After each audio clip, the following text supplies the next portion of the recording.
All right. Thumbnail went a little bit hard this week, dare I say. What to Call of Duty mean by this? Anyway, welcome back to another episode of Pony Express Radio. This is going to be a bit of you know what?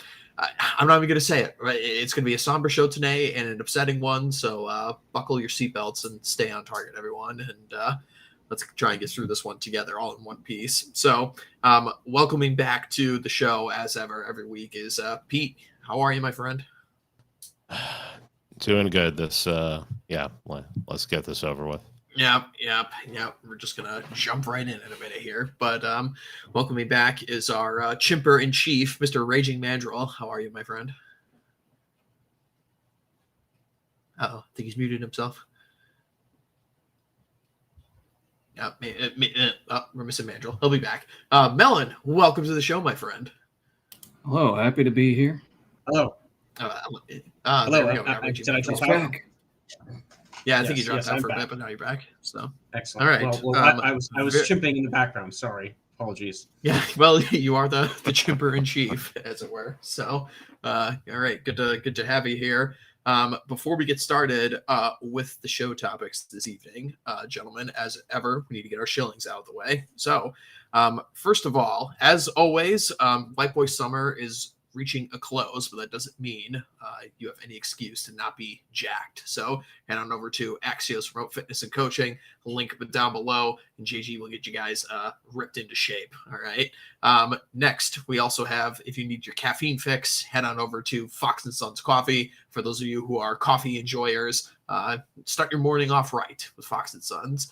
And of course, we here at OGC are big fans of Big Tobacco, and we are proud sponsors of Alp nicotine pouches from Tucker Carlson's guys. So head on over and get yourself some Alp nicotine pouches to make sure you stay focused when you're out there working hard every day, like our guys are prone to do.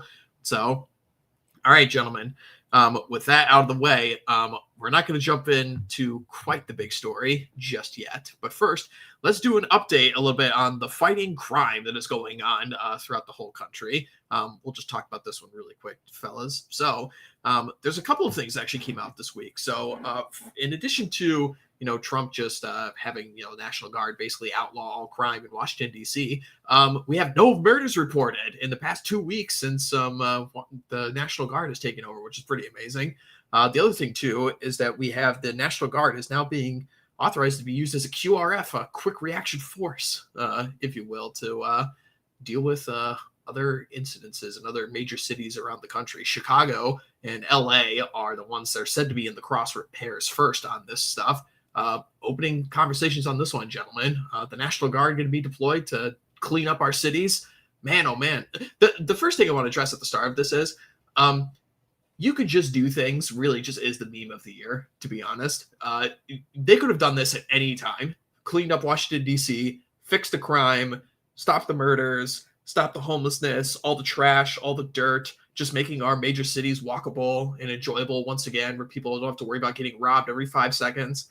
It's just so obvious how we could fix this. Everyone knows what needs to be done, but Democrats just they're just like the party of holding Americans hostage at this point. That's literally all they do.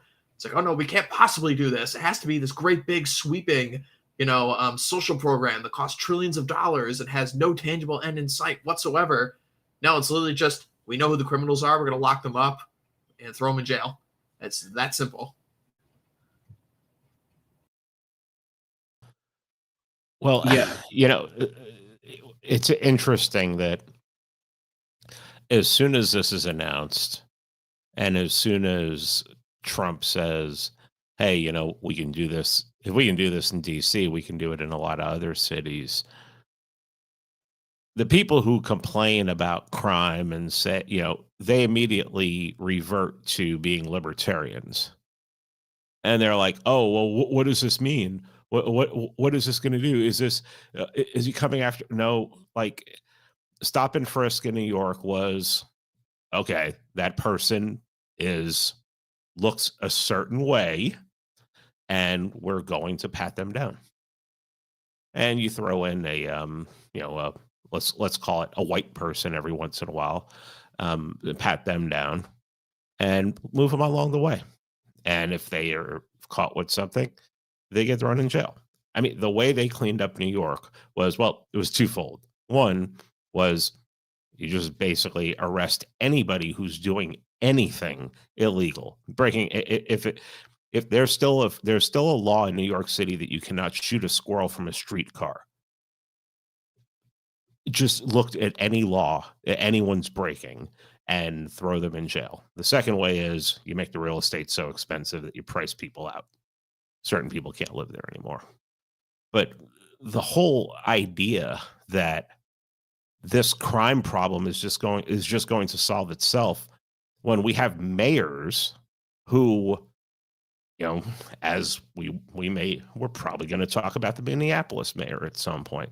When you have mayors that encourage the crime, just put criminals right back on the street, well, someone has to do something.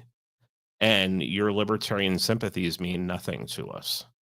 You're just putting yourself on the side of the enemy. Yeah, that's what I have to say. Yeah, I think it's the case, and everybody's aware of this, that they want to keep people in their homes. They want chaos so that their power is not questioned. And I think this is like how you start a rout generally, is you hit the weakest target first. The president has special powers in DC. Plus, and that's more than just like a law thing. That's a vibes thing. Every normal chud is going to be like, yeah, of course the president should be able to do this in the Capitol. Of course. And as soon as it becomes infectious, as soon as you get this moving, it's going to be way harder for enemies to stop it. The other issue to talk about as well is the timing of this. I think it's of note that this is towards the end of Trump's first year in as his second term presidency. And I think that this matters for the upcoming midterm cycle because that's literally just about to start. We're like months away from that next election cycle to begin. So obviously that's going to be a huge critical issue at diffusing leftist power in these big blue districts. I mean, I really like the point that Melon made right here, just with the it kind of is how you would cause a rout, right? It's like, well, when you take one win, future wins become easier, right? It's just a snowball effect. It's like, oh, okay, well, if we're going to clean up Washington, D.C., who's really going to complain when somebody, the National Guard comes walking into downtown Chicago and fixes things, or into L.A. or something? I mean, we already had primers of this with the section of riots against ICE that were going on in LA over the summer, which were very, very short-lived and didn't last very long. But I just get the vibe from people walking around that people are sick and tired of having shitty downtown cities everywhere they go in this country, and people just want it fixed. And if we're producing results, these arguments from the libertarians, saying, "Oh no, well, the National Guard can't be used to do this." It's like, dude, I just don't care. I just want things to be safe and issues to finally go addressed. I mean, there's no libertarian solution to fixing our cities that's remotely feasible whatsoever. And I just keeping the status quo as it is, where all of our places are just overrun with drugs and crime and foreigners, mind you. I'm just like, no, I don't care. I don't care what you're selling me. I want results.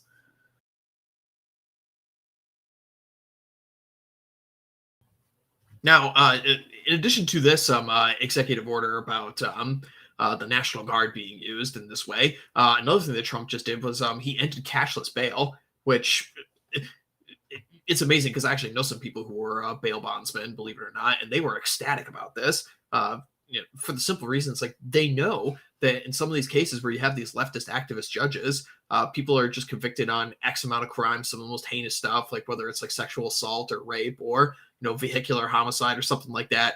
And a judge is just like, oh, okay, we'll just let you out. And of course they bail. You never see them again. They never show up to court. It's gone. But God forbid we put people in jail for any reason because, housing criminals before their court date, because they can't get bail is, an infringement of rights or something apparently, but it's not an infringement on the rights for those people that they go on and victimize as soon as they've been let out of jail right afterwards. I mean, how many cases have we seen of this, particularly over the last 4 years of the Biden administration? It's like, oh yeah, I got a illegal immigrant let out on bail goes and strangles a woman. Illegal immigrant let out on bail goes and runs over to somebody who's drunk via drunk driving or something. No, it's just there's so many very simple and easy things we could do to address crime in this country. And you either get fighting from the Democrats on one side saying, oh, well, combating crime is racist, or you get it from BoomerCon conservatives or libertarians saying, oh, well, using state power to crush crime is, not conservative somehow. Well, I mean, their solution is, and I mean, I'm not really against this, but we're not there yet.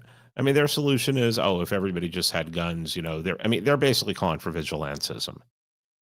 The problem I have is most people aren't in shape enough to like carry a 7-pound rifle and shoot it properly. And when you're saying, oh, well, we should take care of this ourselves, well, I don't think you can. I don't think, and also you would have to have you'd have to be signed off by local law enforcement. I mean, you're basically looking for trouble. One, you can't do it physically because most people can't. Two, you're just going to get yourself in trouble. So it's basically what it turns into is overwhelming violence and like taking people out and taking people off the streets is perfectly fine as long as the state's not doing it. That's when you listen now. It's so funny when I listen to when I listen to these libertarians, conservatives, and everything. They're like, "Oh no, let us do it." Oh, okay. So, like, what? How do you know this person even did it? Who are you throwing into a ditch? Are you throwing an innocent person into a ditch? Well, innocent people, the state does it to innocent people too, and everything. Yeah, but I don't trust you. And I don't like you. Very true. I mean, if you just take this to the conclusions, right? It's like, oh, okay, well, everyone's going to be able to police themselves, and we're going to have this vigilantism, and communities are going to engage in freedom of association, right? Well, what do you expect? How do you expect that that's going to fix some of these major cities, right? Because the same demographics of people who are there right now, which is why a lot of these places vote blue anyway, are going to be the same kinds of people who are in positions of power right now that are letting these people get away with crime in the first place. So how is making New York City more libertarian, whatever word that means, address anything that's actually occurring right now? Because the people are there that are associating with each other are going to just be totally fine with the crime. And if anyone decides to go and, do some vigilantism for themselves, then what's to actually stop that person from getting aggressed upon by, the whole community around them? Like, can you imagine if somebody in Central Park, let's just say we have like based world libertarian stuff tomorrow in New York City, right? Everyone's got freedom of association. They can do what they want, right? And some migrant is like breaking into somebody's car, and, generic based right-wing guy, who's outnumbered by the millions in New York decides to shoot this guy. What do you think is going to happen to that dude? This isn't just going to magically make all of our cities better, dude. It's just not possible. It has to come from top down. There has to be. It has. I'll one sentence. It has to be legitimate. It has to be seen as legitimate in the eyes of the people, or the people are going to revolt. That's a whole part of elite theory. Is you don't want the people to get so upset that they revolt, because when they revolt, you never know what's going to happen. So. Yeah, it's just worldview poisoning, man. Like this whole back the police thing, as long as they don't help us, is we're moving past this. Like, absolutely, you should use power to destroy asocial people. And I think more like Zoomers are on board with that. This is going away. Yeah, absolutely. I mean, I really do hope so, man. But as you made the point, Melon, it's like, hey, if this takes on a snowball effect where more and more cities just start getting cleaned up, you're just going to have less ammunition that the Democrats are going to be able to throw at people saying, oh, this is authoritarian, this is, fascist, this is ridiculous, which, by the way, like, all these words just don't even mean anything at this point because they accuse everybody of being these things. So, but the average Joe American is just gonna be walking around like, wow, this is pretty nice. I don't need to lock my car all the damn time. I don't need to be walking with my hands in my pockets. Absolutely, and they don't even know what they're missing yet, because they've been in like this fantasy world for so long. Like they're just watching shows or playing MMOs or like scrolling their phone. They don't know what they're missing, and as soon as they see it, as soon as there's any improvement at all, and there has been, like that's starting, they're going to be like, why? Like the preference cascade, the level of anger that is going to happen is going to be more than we like schizos on the internet can predict. Like this is going to get out of hand in a good and bad way. Mm-hmm. All right. So this is something that Trump ran on at the very beginning of the second term, is tackling the crime issue in the United States, which is deeply linked and tied to the immigration issue. So we'll be watching this one in a moment. So I want to do one more follow-up story here on the immigration question that we've been talking about in the previous weeks. This relates to Indians and driving once again. We'll get to that in a second. Then I also want to touch on the Chinese students, and then we're going to get to the big story of the evening. But first, let's do another check on what is going on with our Indian truck drivers getting their CDLs and driving across the United States, which, yeah, totally a great idea. This was just nuts to me, man, when I saw this earlier this week, because I was actually driving on this bridge earlier this year and last year, right on the border of Tennessee and Arkansas, in West Memphis. So here we go. Update: wrong way truck driver removed from truck at gunpoint by police today. Trooper orders the driver out. He refused. The trooper ordered him to get out at gunpoint. He also refused. Once the trooper got him out, he wanted to fight the police. Worst decision he's made today. Marion police had at least one unit show up to help the driver take him away into custody. So essentially what happened was a truck driver driving one of these giant-ass box trucks, 18-wheelers, was going the wrong way in the middle of the bridge on I-55. Could have killed God knows how many people right here. So, and of course, the name on the truck comes from a company called Raj Transport. Very American name. Literally, this guy wanted to turn into that. This guy wanted to turn into the Indian train and just go driving down the highway in the opposite direction, doing God knows what kind of damage to people. Ugh. And these people are just everywhere, man. I mean, they're all over the place now. It's impossible to avoid them, even in like the smallest, unthought of areas. They're just there. And how do you solve this problem? I mean, this may be my night shitting on libertarians. Sorry, guys. They want a free market. Like, if the trucking company wants the person to have a CDL, that should be how they hire people. Only if the trucking company, the private business, bro, they can't do anything wrong. I mean,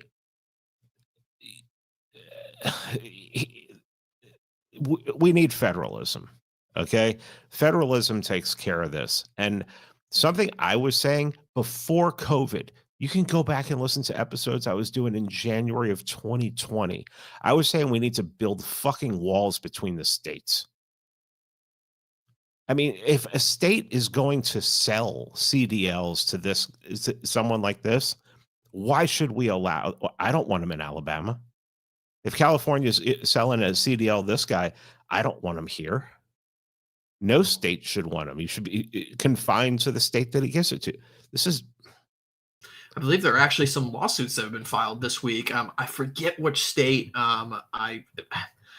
My mind is telling me somewhere. I think it might have been Texas, or maybe it was Florida. I totally forget. Someone in the chat might correct me on this one. But I did see one of these states this week was putting forward that legislation saying we're not going to recognize California CDL licenses. So let's see how that goes.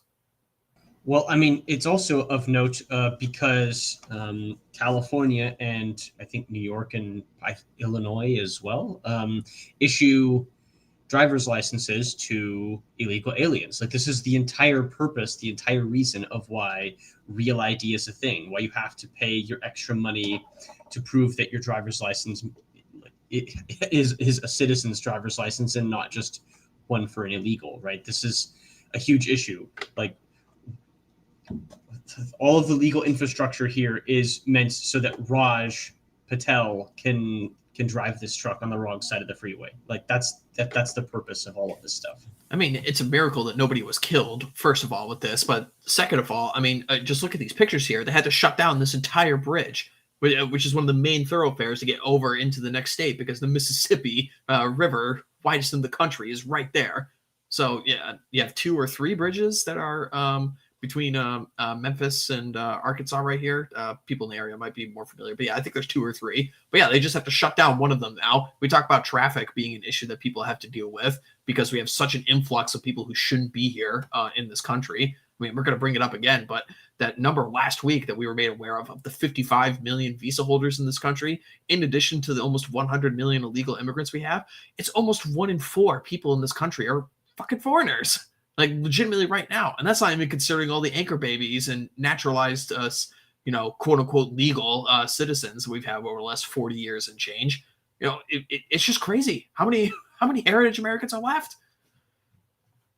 Hey, man. I mean, I bet money it's under 50%. I bet money it's under 50%. Yeah, it's gotta be.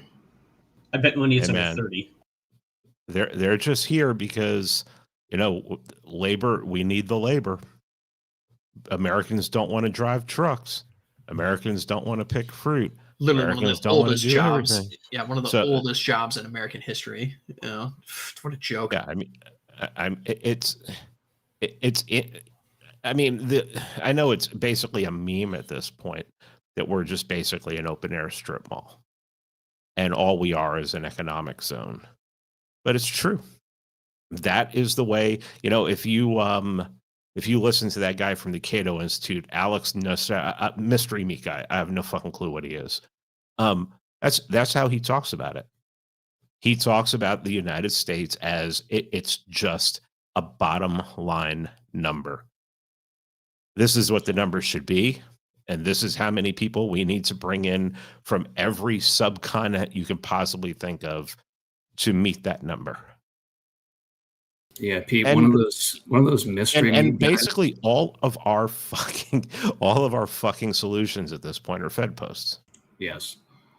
I saw a map that had where I live on a map that said rural housing. And I'm like, huh. And it was some Indian guy who posted it. So we're on a map somewhere and like slated to, that's all we are. We're rural housing, guys. This isn't a community that's existed for 200 years. In their minds, like there's going to have to be a reckoning on internal migration. That's going to happen at some point, and it's going to happen. I've been thinking more about this lately. If people are familiar with 1848 and all of the basically uprisings and revolutions, social and political, that happened in that year all over Europe, I think we're headed to that happening in the West, where it's like every country it's going to kick off in one country, another country is going to do it. And you're just going to see, unfortunately, because you don't want it to come to this, and for the sake of not Fed posting, the name of a very famous Enoch Powell speech. Let me put it that way. That's where we're heading, because no one's going to allow a political solution to this. Well, on this topic of just a open air strip mall and economic zone, we talk about strategic chimping on this show quite a bit, and here we have another example of this one. This was just over the last few days, and we actually have an update on this just like an hour before we went live here. But President Trump was in the White House this week, and he talked on the air of 600,000 Chinese students being allowed to enter into the United States, which at the very start of this, why is there even one is my first response to this one. I mean, how many cases have we had at this point just this year? I think we're already up to like 6 or 7 just this year. of these Chinese students at our various universities who've just been caught blatantly stealing shit for the CCP and sending it back. Well, I mean, like, why should we be educating a single one of these foreigners at this point? And boy, oh boy, that infuriating clip of Lutnick on Fox News, where he's talking about, oh, well, we got to defend the universities. This is about making money. It's like, motherfucker, we're right wingers. We want the university to be destroyed at this point. These places. Why are we talking about saving these places that are enemies to us? No way, man. This cannot be allowed whatsoever. And this nonsense, that was a clarification yesterday. They've since even pushed back on this further, saying, okay, the White House just confirmed that President Trump's statement about 600,000 Chinese students was misrepresented, clarifying that the figure refers to 2 years worth of visas for the 300,000 students already in the U.S., not 600,000 new students. So basically, the point was, it's not 600,000 in 1 year. It's just the 300,000 that are already here over the next 2 years. It's like, that's still 300,000 worth of Chinese students I don't want in my country, period. We need to get rid of all foreign students, right? This is a huge problem with all of the small liberal arts private colleges. And I've seen this pattern firsthand, where they essentially aren't profitable, right? That style of institution does not make money at all. And so what they do is they start a business school or something similar, and then bring in a whole bunch of foreign students who pay, top tier tuition, and that's their moneymaker, which pays for all of the other stuff. So the issue with all of this is that just all has to go. Like, all of these foreign students, they need to go. And this is in our economic interest. And I'm tired of people telling me that it's not in my economic interest, because, I mean, like, with my degree, if you got rid of all of the foreign students in my local area, I mean, my degree would be worth 4 or 5 times what it's worth now on the high end, and maybe 2 or 3 at the low end.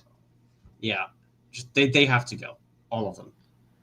This is just unacceptable for so many reasons. At the start of it, number one, these universities, these top tier universities, are incentivized to to take on these foreign students because, number one, they make more money off of them, significantly more money on tuition payments for these people. And another problem with this, in addition to people just stealing our shit from our universities, whether it's trade secrets or military secrets or literally whatever it may be, right? They still shouldn't be here. We've had cases of Chinese students literally trying to sneak in various like diseases for crops or new animal viruses that are like bot flies and other issues that are popping up in our livestock and stuff. There's arguments even to be made about some stuff like the Lyme disease and new tick-borne illnesses in the Northeast are coming from these people as well. So they're sabotaging us that way. And then the other thing too is, so we're going to educate this person here, and the logic being, the American universities are top tier in the entire world. If we educate these people, they're going to make our society better because they're going to make their products here and be full-fledged Americans. No, they fucking leave. They go back home. I remember back when I was in school, all the Chinese students that were there, not only were they cheating all the time in groups, that's another problem, but as soon as they left, they would just go back home. They barely ever spoke English. They get their degrees, and then they bail. So you're literally stealing spots from your best and brightest in your population, giving it to foreigners. The foreigners go back to their own country, use the education you gave them, make all their money over there. The only people that benefit from this are universities, and universities are our enemies to start with. All their endowments should be seized to pay back student loans at this point, because they've been scamming the best and the youngest and the brightest of the American people for the last 40, 50, 60 years, whatever you want to call it, right? Like, these institutions should be destroyed. Get with the fucking program, people.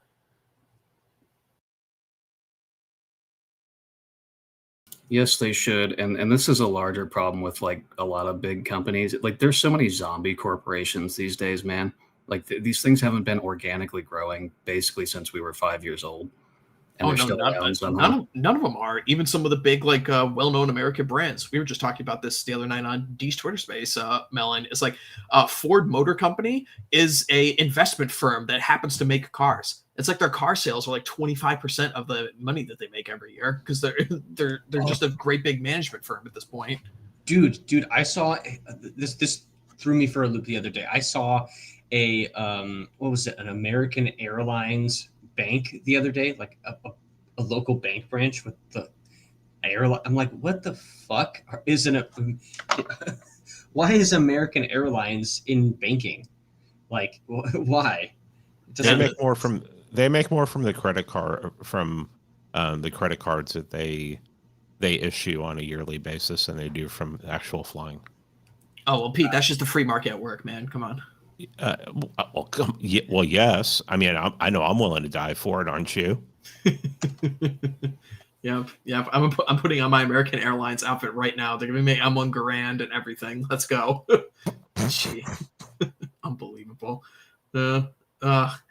Well, so there are since been reports in the last hour about this, that the Trump White House is saying we're not letting in any new students. It's like, okay, well, great, but apparently that was never what you were talking about in the first place with this one. So you're trying to clarify that. Look, the 600,000, we're actually not letting in anybody. It's like, well, how about you get rid of people? Like, we literally want negative, we want negative immigration right now. Get rid of these people. I don't want you to extend the visas of these people. You just made this grand old announcement that shook so many Americans to the core. I couldn't believe this, actually, the reaction it had from normal people on this one. Just that number of 55 million visas. I mean, when I was talking to most people, like, they thought it was somewhere around like 15 million or 20 million or something like that. Not over twice as many as that. That 55 really shocked a lot of people. And to be honest, I wouldn't even be surprised if it's more than that. And that's just what the announcement was actually made. But then to the very next week after you announced that, oh, we're going to be reviewing all 55 million of these visas for potential anti-American or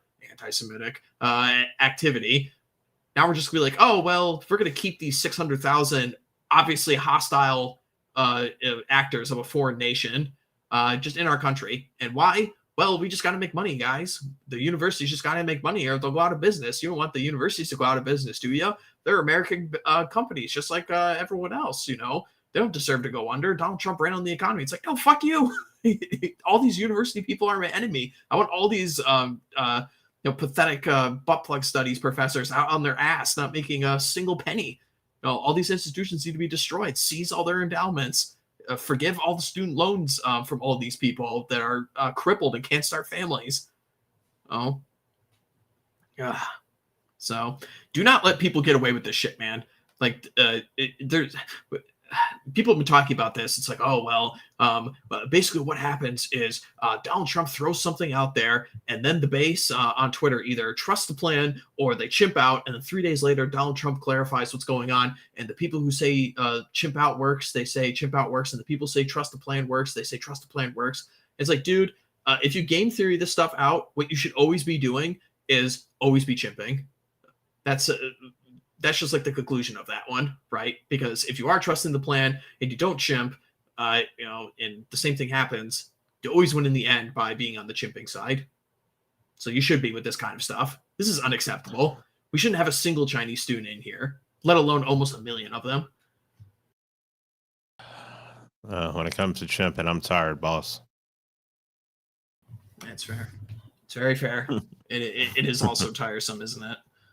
Well, good thing we got our chimp master in chief here, Mr. Mandrill. He can educate all of us on the proper way to do it. So, well, you have to take breaks. That's the key. Yeah, you can't go bananas every time. So, all righty. I've been on a tear on Twitter recently. I've been retweeting a lot of shit because this stuff pisses me off a lot. Yeah, it has definitely been an angry week. Let me tell you. All right. Well. All right. Speaking of anger, gentlemen. All right, let's buckle up. Let's do it. All right. So, all right, gentlemen, we're going to talk about the big one. So, as people are no doubt aware, yesterday, a Christian school and church was shot up in Minnesota yesterday by a drone.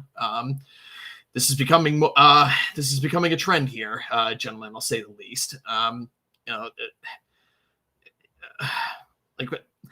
Where do we even start with this one? I mean, if people want to go and see the videos and see the manifestos, I mean, I guess you can. I know they've been scrubbed at this point. If you want to look at the face of evil, I would say, but I mean, I think the thing that we should really focus here on just on this one is just the reaction from all the establishment characters, I would say. But I don't know, without getting too Fed posty, gentlemen, because I know all of us are very upset about this one. I don't know. Why don't we start with Melon, because Melon was talking about this, about the spiritual aspect of this one. Melon, you talk about this quite a bit recently. What do you think your opening thoughts are on the sickness of the situation, I would say? Well, first of all, probably most people in the audience are familiar with Stormy Waters and his bit about bodies without consciousness will become vessels for consciousness without bodies, something like this. I think that certainly hits home, and I'm regrettably familiar with someone who did this and close to me, and they're very weak people. They turn to escapism. I mean, the thumbnail for this live stream is like more closer than you would think. Like and really, if you think about it, like video games are kind of related to this, because that's the first thing of like, oh, you can choose your avatar. It's like you can like step out of yourself and become this other thing. And the problem is when you do that, you're not at the ship's wheel, man. You're not behind the driver's seat. What are they letting in when they indulge in these fantasies?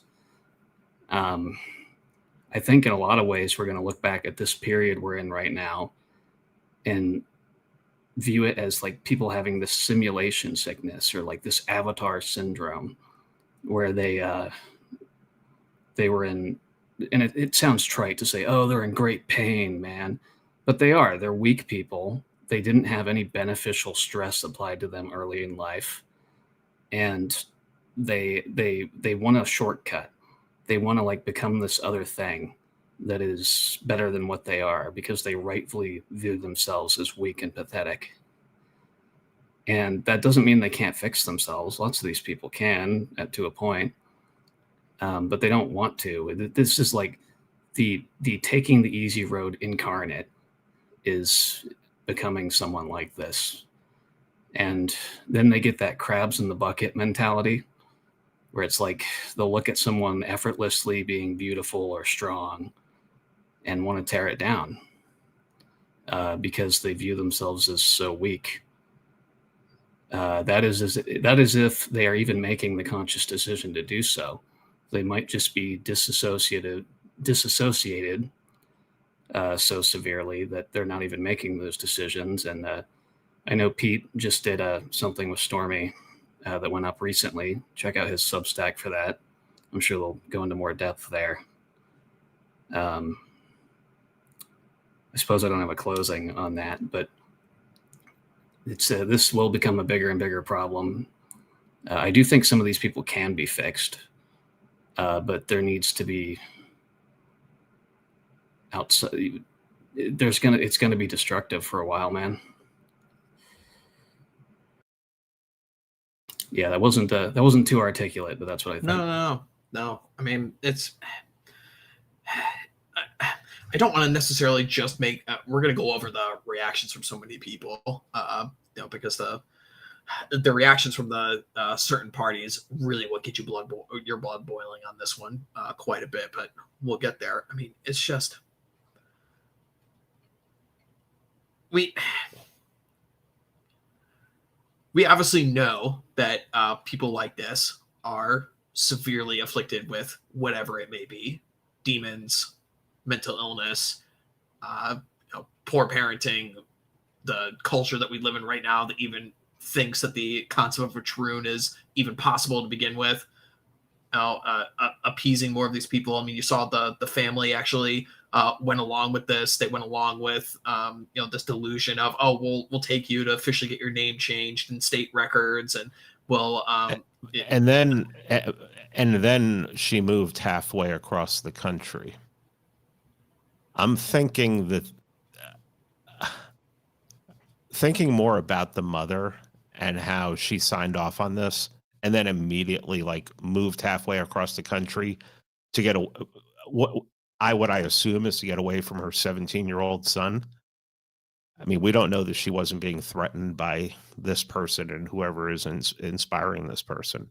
that's something that, I mean, it's actually something my wife brought up today. It's like, why would she sign off when the person's 17 and then like move halfway across the country to get away? I think there's more to this story when it comes to the mom. Apparently the dad, if you listen to Alex Jones, is some CIA DOD kind of spook, of course. Because it's just like everyone's a spook to these people. It's like it might even be true at this point, and my reaction is just like roll my eyes. I mean, how many times a week am I accused of being a spook? You know, it's a fucking joke, man, at this point. But yeah, so I mean,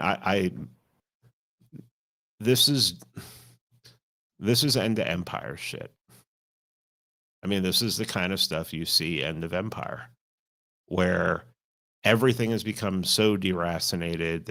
There is no foundation. Most people don't have a foundation. If you know, I talked to Andrew Isker today, talking about Minnesota. I mean, Minnesota hasn't, especially Minneapolis, hasn't had a coherent culture for decades. It's all of this. It's just it's the troonery. It's the Jewish influence. I mean, one of the oldest Jewish communities in the United States, and I think to him this isn't even shocking at this point, because it's literally like I forget who was saying this. I think somebody on my Substack was commenting and going, Minneapolis is just basically America, like Canada. Like what you hear about Canada up there, how insane it is, how they just want to import as many friggin' low IQ brown people in and embrace all of the insane leftist stuff. I mean, I just don't know. I know people don't want to hear this because, you know, people are just holding on to this mythos of, you know, the 50 states or the 48 states, or, you know, and if we don't have that, China's going to come and invade and everything if we start having. But I mean, how do you don't solve that, what's happening in Minnesota, unless there's like something miraculous on a metaphysical level, or you go in there and you redact. It's just at this point, it's leaning more and more like that every day. I mean, you know, we talked about this meme before, to quote our good friend Charlemagne, but it's just going to have to be cowboys and Indians all over again. This time it's just different Indians. Yeah, the path of severity, some would call that. The hard way. Yeah.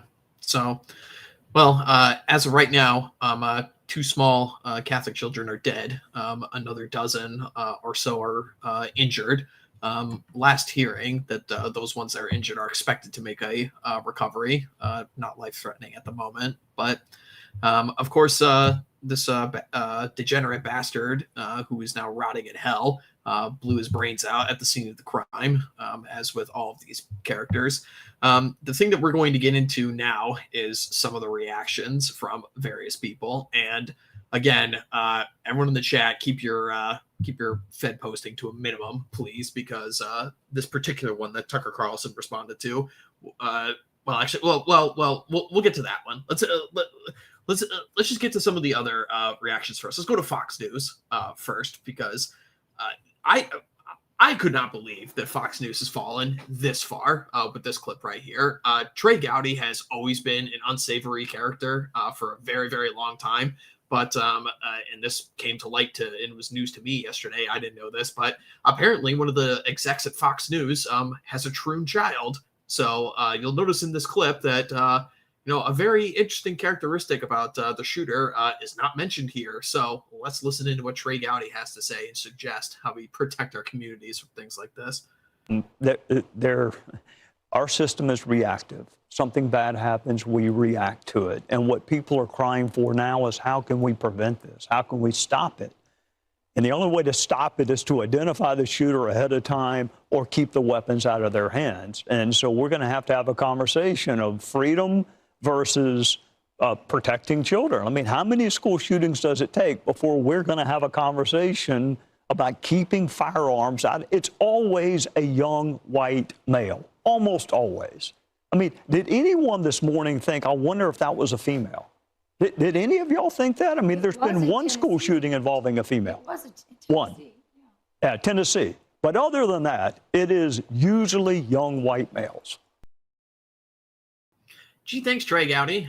Calling for gun control and limitation of rights on young white men in the country, because I'm sure that is the major demographic we need to be focused on. Not the brain-addled troons that have been destroyed by various hormones and a society that indulges in their lunacy. Couldn't possibly be that in this case. It's just, this guy is just a young white man. Well, and you actually saw some people on the quote-unquote right calling for like red flag laws and things like that. Look, you don't even need that. What you need to do is you need to empower your local police department to be able to take care of this on their own. If you find out that someone like this has firearms, you go in and you take it. You go in and you take them. That's it. It's like people have, again, I'm going back to libertarian bullshit. Oh, everyone has a right to have firearms. Right. So anybody walking over the border has a right to have firearms. I've had libertarians tell me, absolutely, anybody walking over the border, they're making it like they should just hand them firearms because, that's a right that you have here. No. That's not, what, the Second Amendment included the slaves? Are you fucking retarded? The Second Amendment included all the Indians, included the Mexicans, the Mexican-American War. It included the British and the War of 1812. It just included everybody, Pete. Come on. It's a universal right literally for everyone at all times, at all places. Come on, man. I fucking hate these people so much. I hate these people so much. The Romans fell, right, because they actually just didn't give the barbarians the right to self-defense as soon as they walked through the gates. They should have given them a pilum, gladius, and a shield the second they walked in there, and everything would have been great. Yeah, the one time they didn't do that was the Goths, and that didn't go well. They took everyone else's guns away. It's just maddening seeing the same takes from these people over and over again, and it's just fairy tale land. It's fairy tale land solutions. I mean, I saw some people going up and saying, "Oh, you just need to add, troon back as a mental disorder under DSM-5 or whatever the fuck it's called." It's just like, oh yeah, it's just another mental illness. When you fill out your 4473 form to purchase a firearm, you can't be a schizophrenic, can have severe depression, any other, major health concerns, mental illnesses, this should just obviously be on there. It's like, you're not a stable person. You're just not. There's not a single stable-minded troon on the entire planet, anywhere, under any circumstances, any cases. This shouldn't even be allowed. This shouldn't be accepted in society. Nobody should think that this is just something that you do. This is just something that, people walk around with, just like putting on a pair of pants in the morning. It's no big deal. It's like, no, you're severely mentally unwell. You have a significant numbers of screws loose in your brain. And no, I don't want you to have a gun. Yeah, and I'll bet if you had like 5 people report somebody for this, I don't know how like reporting for a red flag law works, but like they'll throw it out if it's one guy, right? But if it's a small group reporting somebody for this, it might work. You might be able to stop something like this from happening. I mean, most of these guys are on Social Security or something for depression anyway. Like, most of these don't have jobs. Well, I mean, God, that just opens up the whole other can of worms for how many of these people are on the SSRI medication. I mean, it's like every single one of these people has multiple problems in their life. They don't have a job. They're on SSRIs or some other kind of medication. Their mental health. It's just, and this comes back to the point about the Trey Gowdy quote is, why are white men doing this? Why is there this condition in our society where there's enough social enemy where somebody decides that shooting up a school full of children is a good idea? Like, it just goes to show you, like, there's more issues than just this all going on at the same time. And until we fix the root cause issues, this is still going to happen. School shootings did not happen before the 60s. You know, I was watching an old Paul Harrell video yesterday. Rest in peace, Paul. You know, he talked about, you know, people are like, oh, well, it's so much easier to get guns now than it used to be. Well, that's total bullshit. It's harder to get guns now than it used to be. First of all, it's cost prohibitive in a lot of cases. Second of all, you used to be able to order an M1A through the mail, and you didn't even have to like prove age. You could have it shipped to your house. You're literally just picking out a newspaper catalog. Yeah. I mean, joke.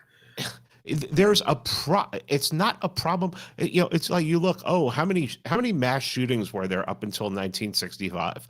Oh, what happened in 1965? Not only did they slam the fucking the border open, just wide open, but you also made a protected class out of the most violent class in the fucking country.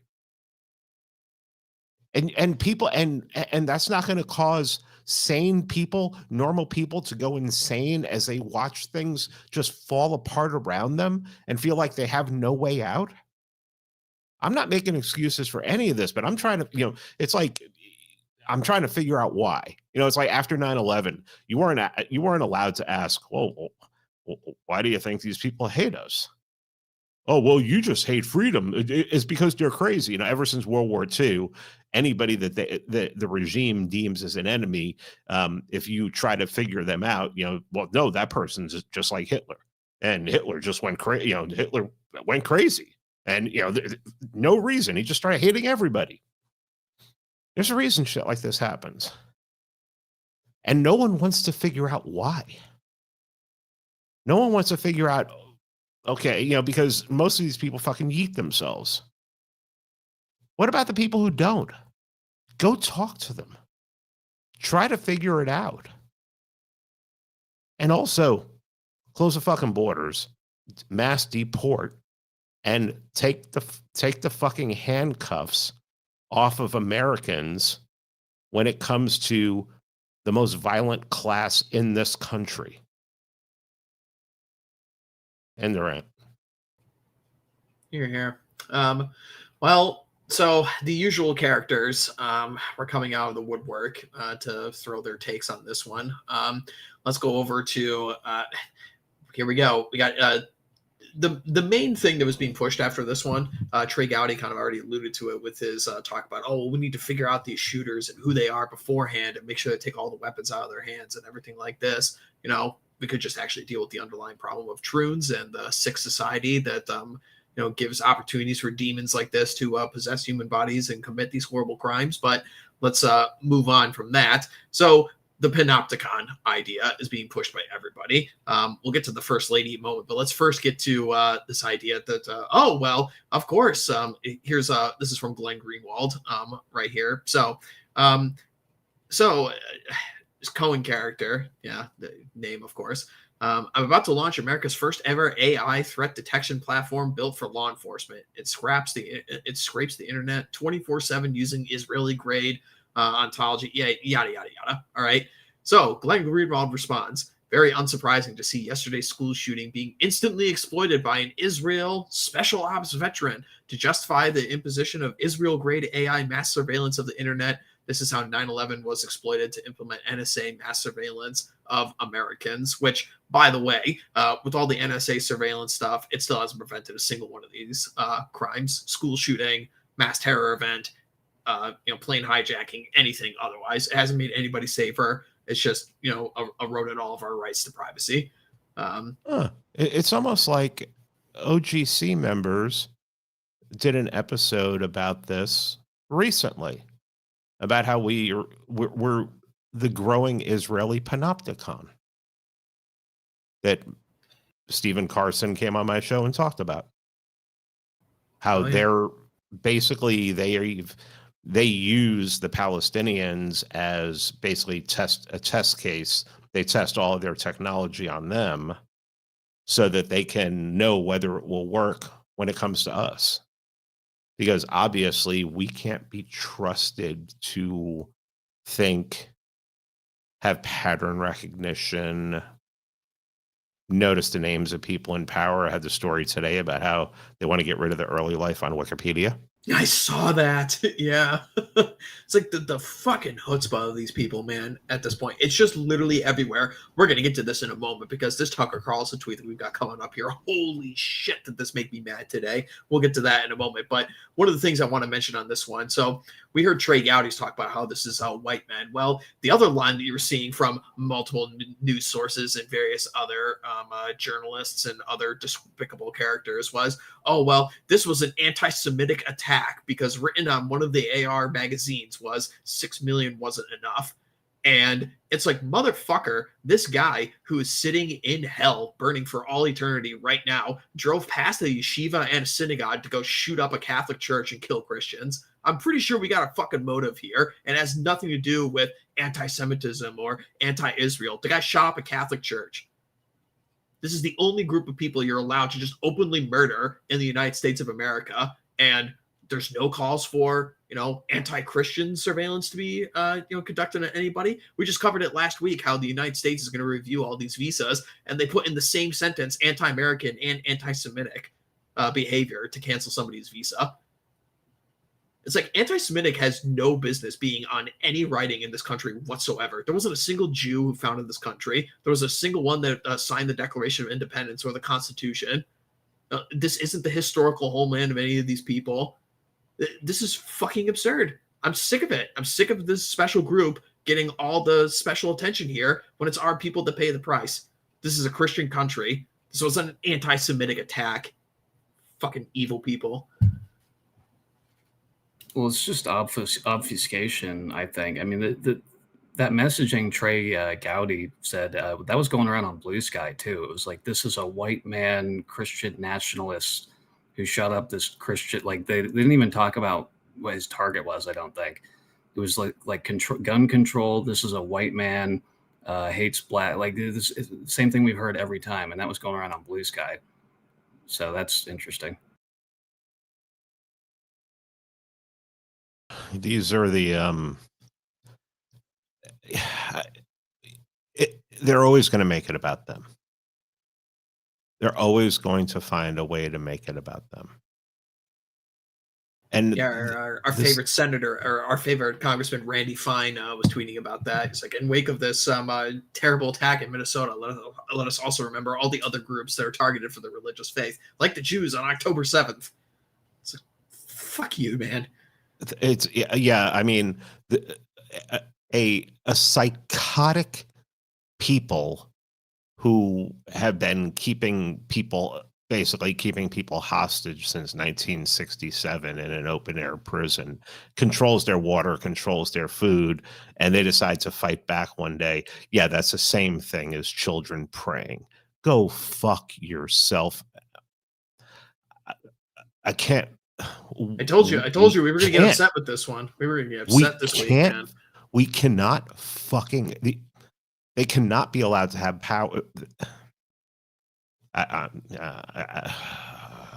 mean, it's just literally every time, every issue, any news story, it's all going to go back to these people.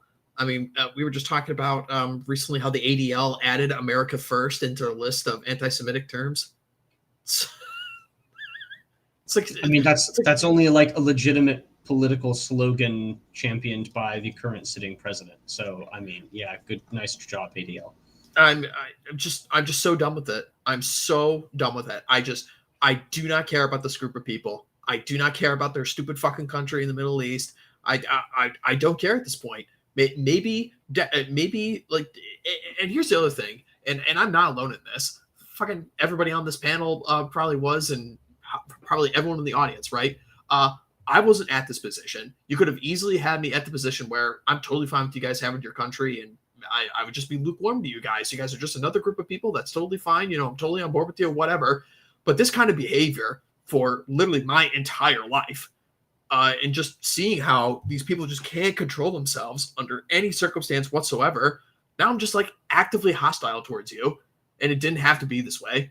No, it's like, no, I don't care about your problems. I don't care about your situation. I don't care about your complaining. I don't care about your suggestions for how to fix shit.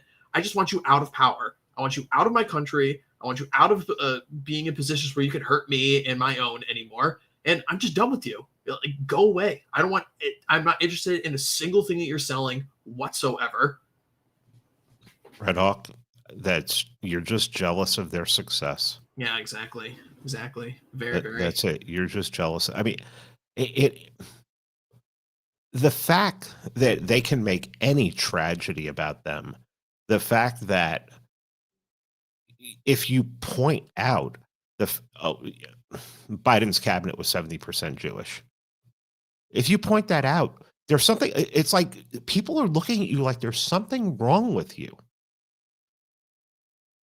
I mean, how do you operate a country when you basically some of the richest people, most powerful people, and people who are influential in most of the important social, political, financial, I mean, you're not even allowed to notice that they're there. You're not allowed to say anything. And if you do say something, it's like, I mean, I've seen the Times of it. No, it was the Forward. The Daily Forward has like an article where it says it's anti-Semitic to say that Jews run the Federal Reserve. And then they will write an article a year later celebrating that Jews started, the Jewish influence in the Federal Reserve. What? Yeah, and now you're like, oh, we need to censor Wikipedia because we can't have people looking up the early lives of all of our major figures and characters. But you don't even need to. That's exactly. The thing. That's the other thing. You don't need to. Look, go to the New Orleans like cosmetic or transgender surgery clinic and look at like the head doctor. If I drew his picture in Germany in the 1930s, I would have been hung at Nuremberg.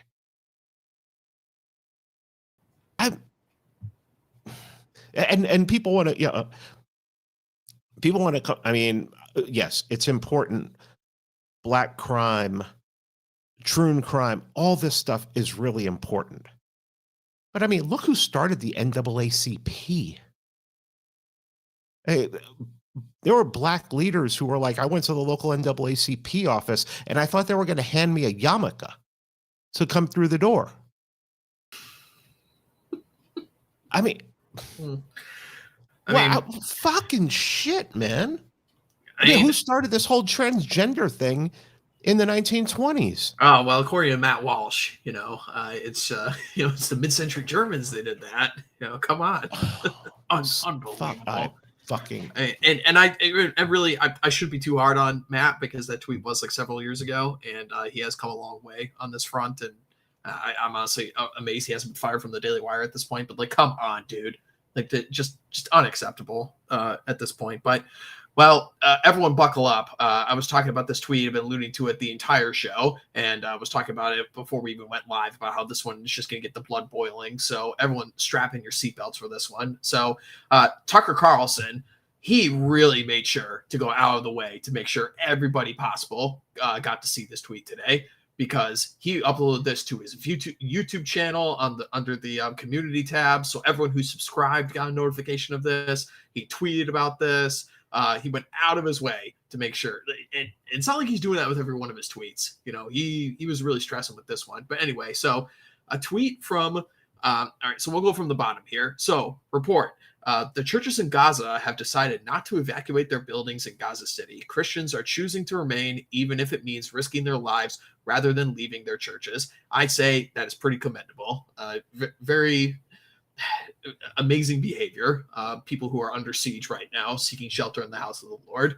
The Jewish Policy Center responds to this, saying, important to understand, if Gaza Christians believe Israel will not conduct its war in Gaza City, they are mistaken. They have implanted themselves in a battlefield. They are part of the battle, if they are looking for martyrdom, well, ... Tucker Carlson responds, just another casual threat to murder Christians. It'd be interesting to know who's associated with the Jewish Policy Center. It'd be more revealing to know what Ted Cruz, Speaker Mike Johnson, and other self-described Christians in Congress think of it.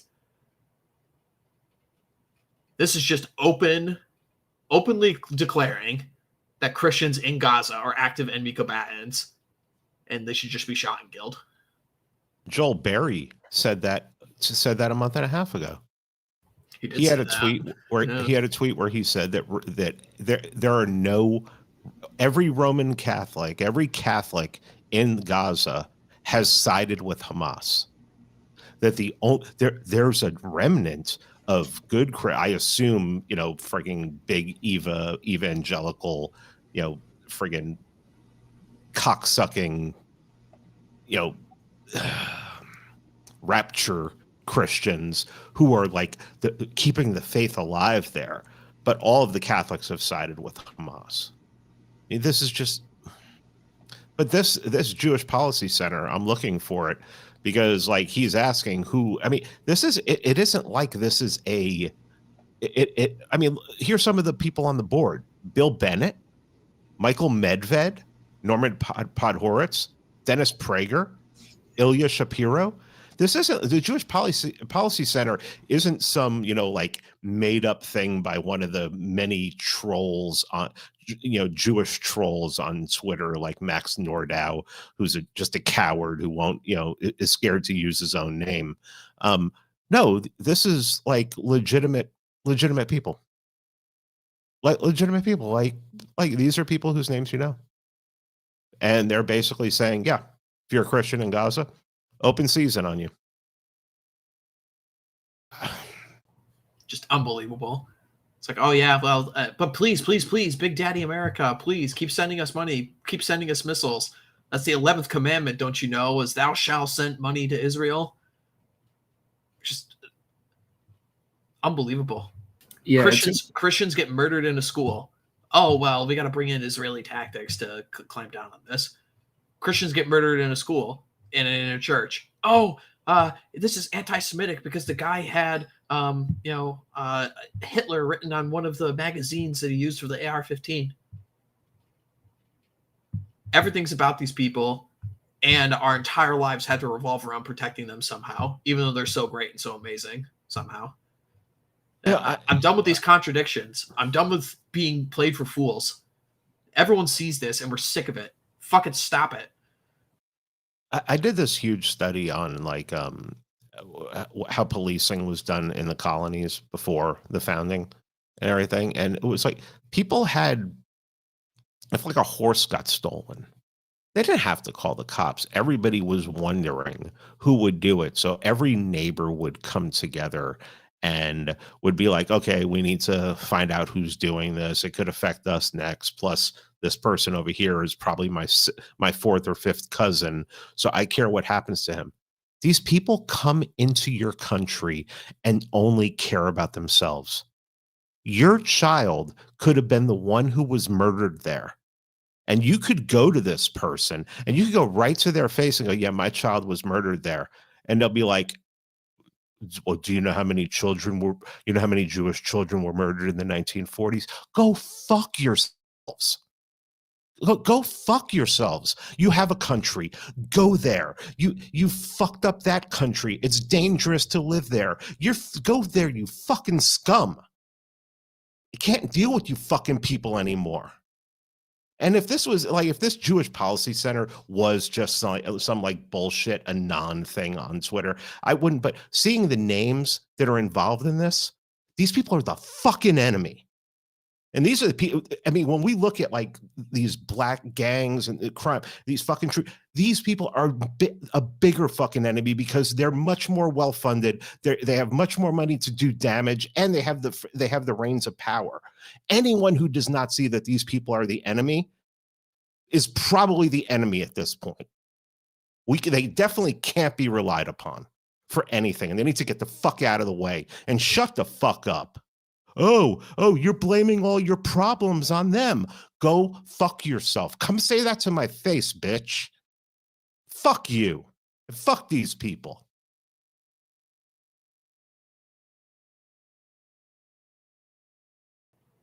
Yeah. You're here. Yeah, absolutely. I mean, the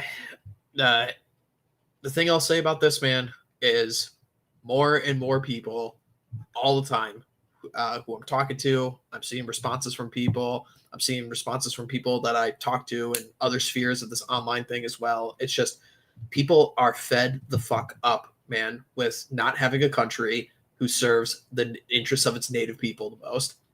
I mean, there's this excellent exchange between James Lindsay and Sargon over the last couple days on Twitter, and James Lindsay again, because we always know what his opinion is going to be on this. It's just, oh well, there's just a special exception for Israel. Israel gets to have a nation for itself that exists just to protect Israelis and Jewish people. We can't have an England that protects the interest of the English. We can't have the United States that protects the interest of heritage Americans. No, we can't have that. Israel just gets this exception in perpetuity for literally for forever because of this one thing that happened in the 1940s, which isn't even that bad in considering the great, horrible acts that have been done to every single nation on the planet since time immemorial. I'm done with these contradictions, and every single person under the age of 40 is damn sick of this too. You can't just say, "Oh, I'm special and I get to have what you have." And you're going to pay for it. People are done, man.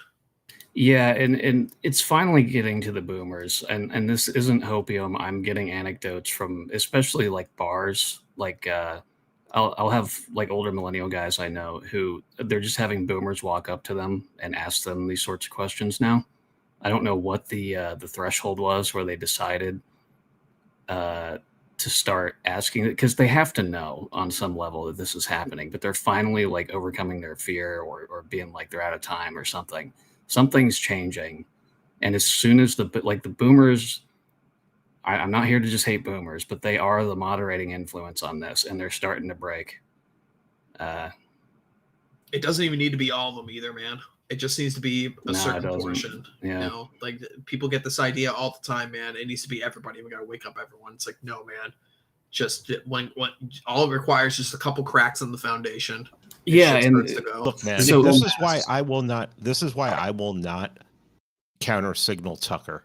I don't give a fuck if he was CIA. I don't give a fuck about any of that. He is out there exposing these people to a much wider audience than I can. Yes. I mean, a bigger audience, and not only a bigger audience, but elites, people with money, people who have power, people who can do something about it. Tucker is the kind people. Have people not seen this yet? Tucker will be like, I don't hate you. I don't hate Jews, and I love Israel. And then he'll go off on a rant for an hour.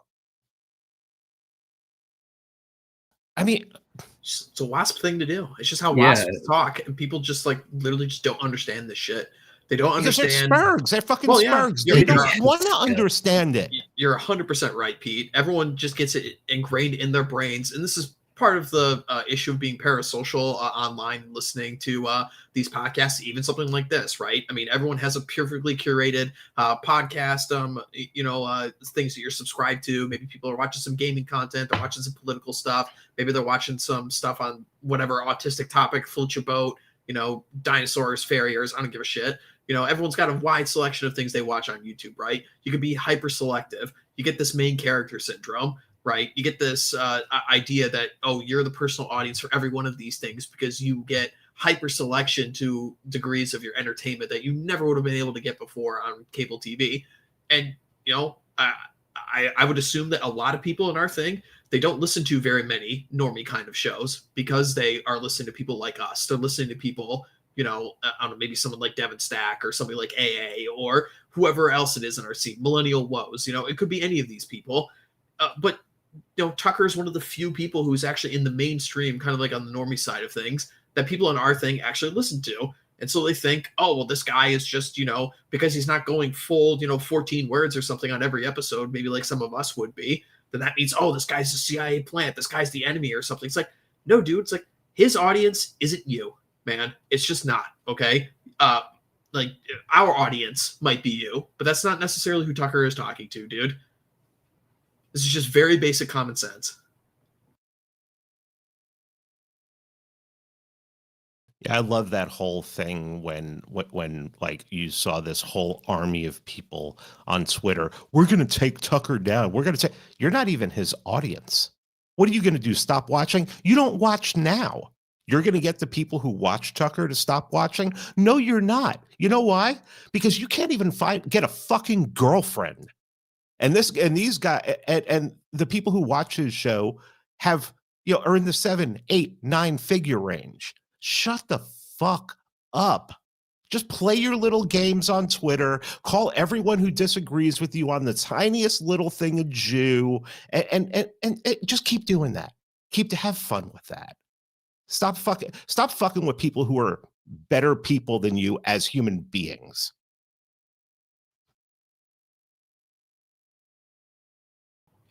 Yeah. Oh man, I knew tempers would flare on this one.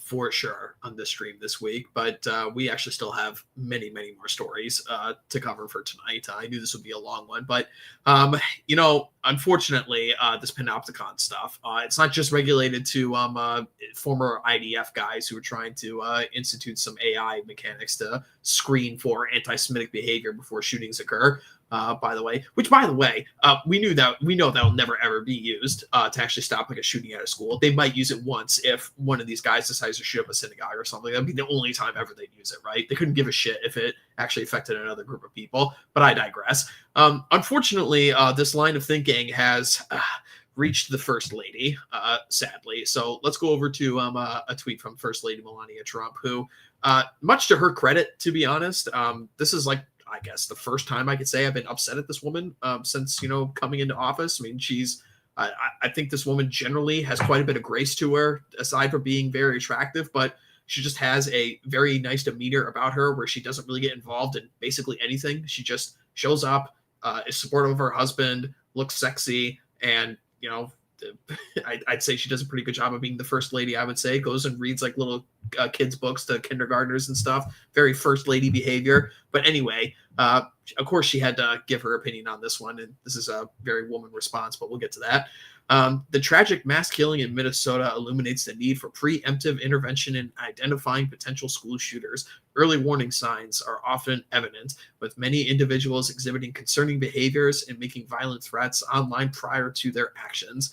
To prevent future tragedies, it is crucial we look into behavioral threat assessments across all levels of society, beginning in our homes, extending through school districts, and of course, social media platforms. Of course, Being aware of these warning signs and acting quickly can save lives and make American communities safer. I mean, just banning troons, and troon surgery would, have been enough in this case. But, we all know what this means, right? Of course, social media platforms, and of course, it's the same stuff we were just talking about on the previous couple tweets that we listened in front of everybody else here. It's like scanning for anti-Semitic behavior, because that's the only thing that apparently is dangerous to Americans. I mean, how many times has the FBI said he was on our radar, bro? Like, what is this going to change? God, they have a perfect record of that at this point. It's every single time they say that. Yeah, it's like, what are they fucking doing over there? Cleaning up the shit in Kash Patel's executive bathroom? I mean, like, what the hell are they doing? It really is the downfall of the family. The family should be the first ones that should be able to see behavior like this or potential behavior like this. And, the fact that, since the 1970s, it's not made it impossible that both parents have to work outside the home, but it's definitely made it difficult. And most people have bought into the friggin' keeping up with the Joneses and spending, going into heavy debt so that they can have the things that everybody else has. It's just bought into a lot of fucking bullshit. And if there was one parent at home just constantly, being a parent, I think that would go a long way towards, you can't trust a school Yeah, I mean, really, what kind of training does a school guidance counselor have to see these things? And if they did speak up about it, I mean, we just have a culture where you're not allowed to speak up about it. I mean, and then I was talking to Andrew Isker today, and Minnesota is making it so that like parents can't tell their kids, no, you can't become a troon. They'll take the kid away and troon them. The state will do it. It's just so fucked up, man. It's so, the culture is so, people talk about, you deport 150 million people who aren't supposed to be here, and you do this and that.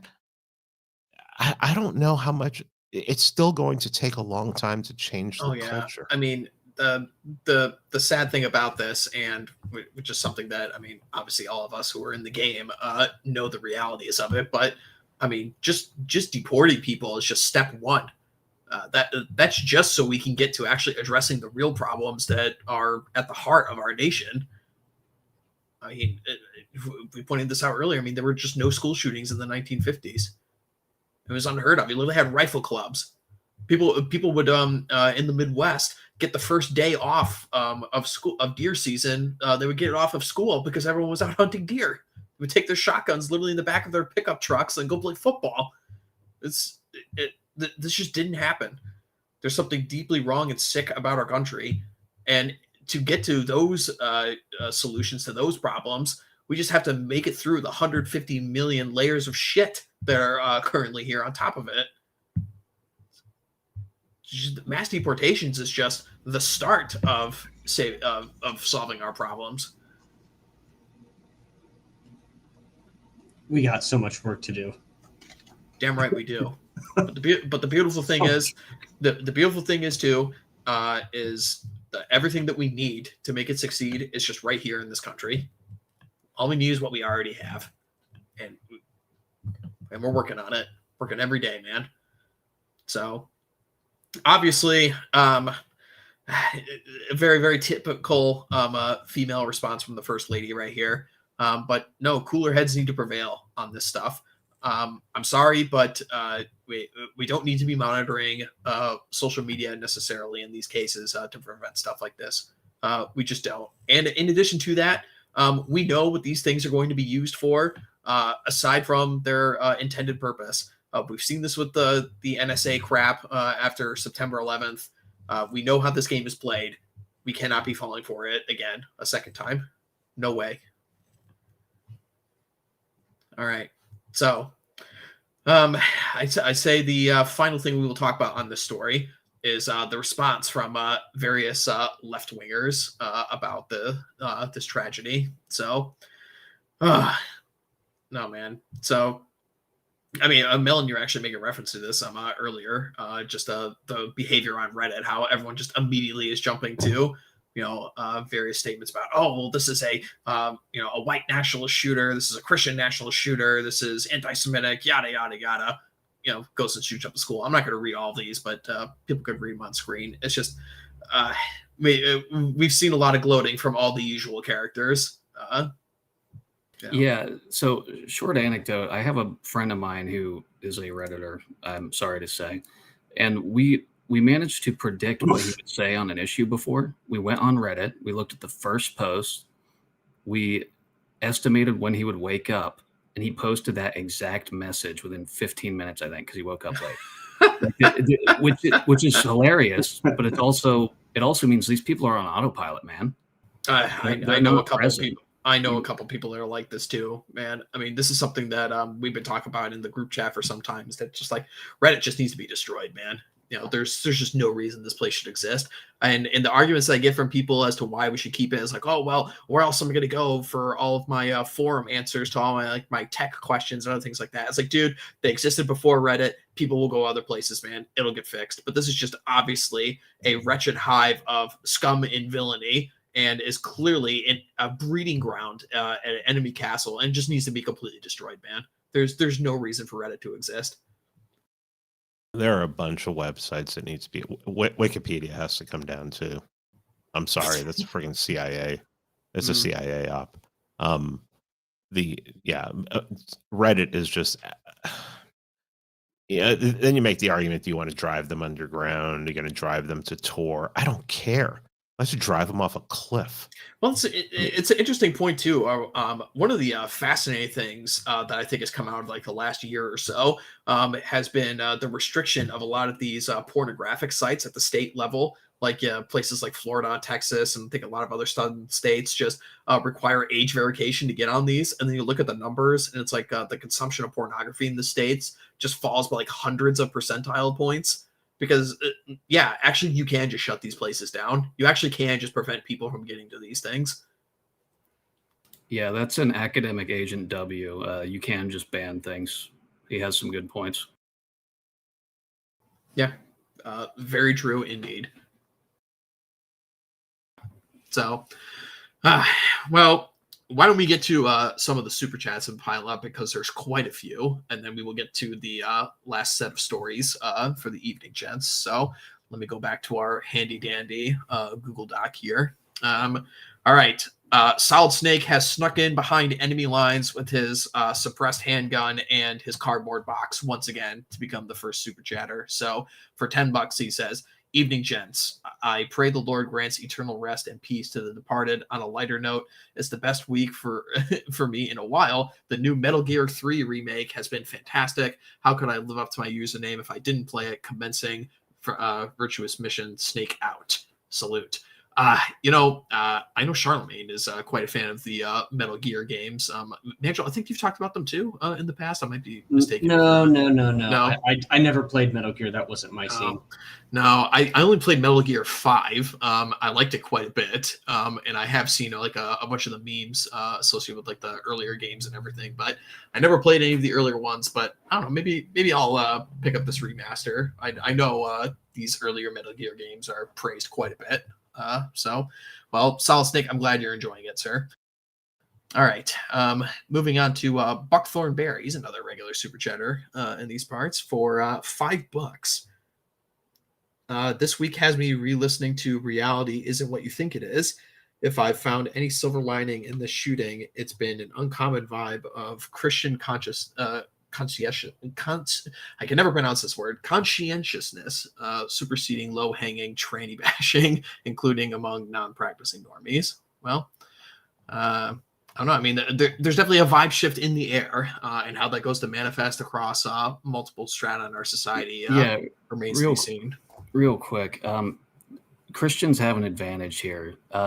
And metaphysically, they're more powerful than our enemies, and we don't need as many people to wake up on our side as the enemy does. As soon as the snowball's already forming, and we have a lot of good things to look forward to. It's just going to be ugly for a little bit. All right. The Panther Awakens sends us $75. I like that name too, by the way. Thank you very much, sir. We greatly appreciate it. And thank you to everyone for donating to us every single week. For $75, he says, it doesn't always have to be the same people donating. As Pete has said, the age of discourse is over. I'm disgusted by what the online right has become. OGC friends are the only ones in the game. Well, thank you very much for the generous donation, Panther Awakens. We appreciate it. And thank you for your kind words. It really does mean quite a lot to all of us on the team. I mean, we're putting in so much work day in and day out. And we don't like to get up here on our soapbox and just like preach about, woe is us, for doing all this work and everything. But man, oh man, it's becoming more and more every week to keep this organization running, and every dollar does help quite a bit, guys. So we really appreciate it. What a hilarious name for the next super chatter. John D. Second Drink Griper for $7. I was waiting for him. He says it every Twitter space. He's like, okay, guys, I'm gonna go mix my second drink. Everyone else talk. I'll be back. All right, so John euphemism for his sixth drink. Yeah, really. John D's second drink Groiper for $7 Canadian says, "Here's a few pesos, fellas." Well, thank you very much, sir. I hope D is listening to this on the repeat and laughing right now because that's a good one. All right. What a username. I mean, yeah, really. gosh. That's a fun one. Yeah, nice work. Atheist, this is a Cringewalker's account, is it? It might be. For $10. Treating the political other as having a right to equal access to power is the same argument as open borders and the right to equal access of the nation's wealth. Open access is bad. Gatekeep. Yeah, it sounds like something Cringewalker would say. I'm assuming that's him. Yes, I very much agree. Very, very good point indeed. Yeah, if you can't have open borders, why are you having open access to firearms? Well, it's not only that. Why are you letting these people have power? Yep. They've already proven they are going to destroy you. That they're going to use every bit of the power of the state to destroy you. Why are you allowing them? I mean, that to me, it's not even, we can solve, even if you had to push the immigration issue a little bit, we could solve that later. If you destroy the left, if you destroy the regime, if you make it illegal for these people to exist and believe the things that they believe, I'm sorry, that sounds really fucked up, but that's the way they look at us. I mean, it's what Thomas says all the time. Basically, since Nuremberg, it's been criminal to be right wing. So, like, the non-criminal right wingers are Jonah Goldberg, or Bill Kristol. Yeah. Who's the street shitter? Dinesh D'Souza. These are the people who are. This is who's representing the right. Now, Dennis Prager. Yeah. Oh yeah, Dennis Prager. Yeah, the guy who says, as long as the child porn is AI or anime, there's nothing wrong with it. Every ism except Nazism was founded by Jews. Dennis Prager. Well, and technically Nazism was founded because of. All right. Maple Copperhead. Fun name as well, for $5. Salute, gentlemen. Wounded, dying animals are dangerous. Stay aware and strapped. Here. Good point all around. ROmega77 sends us $20 with no comment. Thank you very much, sir. We appreciate it. The Metal Mystic for $5. Cold War win result, gay race communism. Cold War II, it's to beat China, we have to import China. Forge your will, boys. Make it iron. Yeah, here. There is just no reason whatsoever we should be importing Chinese of any kind, of any type into this country. Basically, anybody who doesn't come from the places that were once colonies of Europe or like mainland Europe itself, none of these people should be allowed into the United States at this point. This is just ridiculous. We're seeing what's going on with the invasion of the subcontinentals. We're seeing what's happening with the invasion via the Chinese. We see what's going on with sub-Saharan Africans. We see what's going on with people from Latin and South America. It's crime. It's exploitation. It's thievery. It's espionage. There's just no reason any of these people should be here for any reason whatsoever. I don't even want them here as fucking tourists because they're clogging up the lines for me to go into Mammoth Cave National Park. Like, fuck you. No, go away.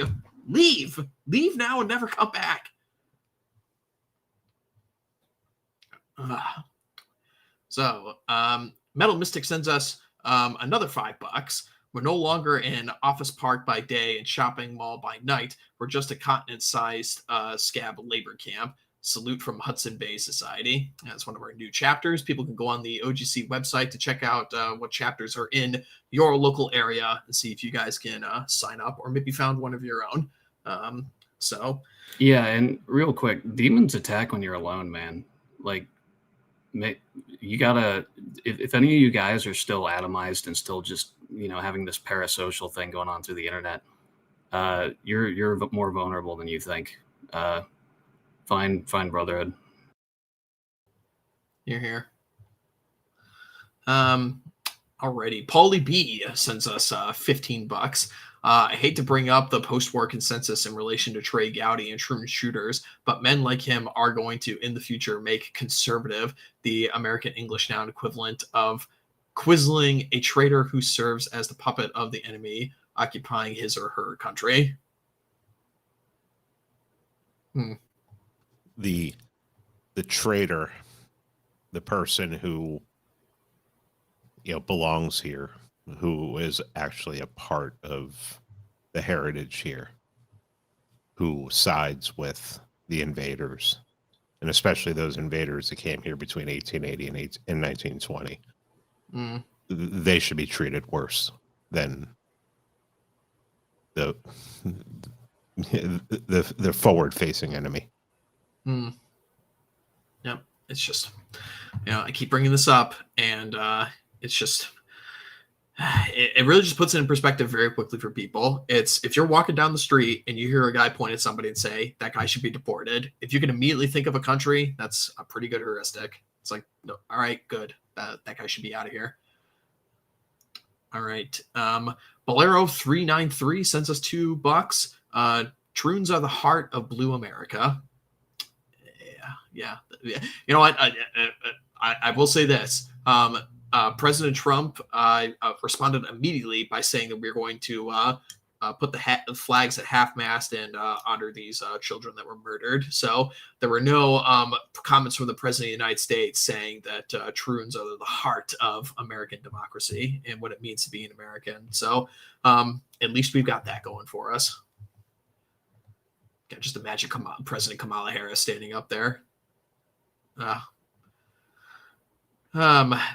Bolero 393 sends us another $5. Judea Benjamin was the first Jewish vice president. Denunciation of the Confederate States of America is anti-Semitism. Man. City breakdancer man. Sounds like a New York Post euphemism. City breakdancer. Caught in crime wave sends us a salute for $5. Thank you very much. Paulie B sends us another $20. White male mass shooters lies at a confluence of several things. Demonic possession will not elaborate further. The Faustian spirit being twisted by the above. Whites impose their will on the world. 3, it was European Christendom that spread the gospel to the world, so we are the devil's most favored target. These are probably all very, very valid points. Yes. Machiavelli sucks to go for $5 says YouTube changes my name on this channel. Does it? I don't know. It's kind of weird. Now that's a username I haven't heard in a long time. Yeah. This guy's been around for ages, man. He was back in the old UO days. Yeah, definitely. Yeah. Seasider sends us $10 and a salute as he does every week. Thank you very much, sir. We greatly appreciate it. Christopher Burks for $2. Big, beautiful lobotomies. Yes, we need more of those for sure. Let's see. Volp's Persona for $20 sends us a bunch of galloping horses, eagles, and salutes. Transit Gloria, gents. Yes, indeed. Thank you for the $20. Ski Bum 220 sends us $50 tonight. Thank you very much, Ski Bum. Always a frequent super chatter.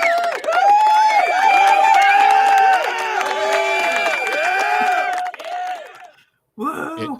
In lieu of some gold. Yeah. Where's the gold? I don't know. I like the 007 one. Maybe we can keep that one at the very least. But taps the sign. They hate you and they want you dead. Everyone, please offer a prayer for the families of these dead children. Salute. Yes, indeed. Ski Bum is absolutely correct. And yes, everyone, please do send your prayers out to these children. The other thing too was so much of the reaction from the Democrat side of things when you look at like MSNBC and stuff, or that god awful, those Krasenstein brothers who unfortunately got reinstated when Elon took it over because they got banned back in the old days of Twitter because they were running fake accounts to amplify their engagement. So interestingly enough, they're allowed back under Elon's thing. People forget that. They just thought a bunch of right-wingers got let back. Well, a lot of cringe leftists got let back too when Elon took everything over. But anyway, these were all these left-wingers were all just saying at the same time, your prayers aren't enough. Your prayers don't do anything. The children were literally shot while they were praying. So how can you say prayer does anything for these people? It's just, hate these people. Just hate them so much. It's Fucking just like bug men. They're just bug men. Oh yeah, I mean, That's it. And it's just so obviously, just a slap in the face of Christians everywhere too. We might as well just call it. Well, it is. It is. It's just anti-Christian behavior because you just know for a fact that Brian Krasenstein isn't going to tweet this if Jewish children were shot in a synagogue while in prayer, or Muslims shot in a mosque or in prayer, or in one of these god-awful Hindu temples that we keep seeing like fucking pop up everywhere. If any of those people were shot up during prayer, they wouldn't say, they wouldn't dare say anything about, your prayers aren't enough. It's just open anti-Christian bigotry. Yeah, if God exists, why bad thing happen? I mean, is the person who posted that a millennial? That's like some serious 2012. Either the Krasensteins, they got to be late millennials. Oh, I can't imagine they're Gen X. But this wasn't exclusive to them. I mean, there was that who's that who's that faggot that is the Parkland survivor kid? Hawk. David Hogg.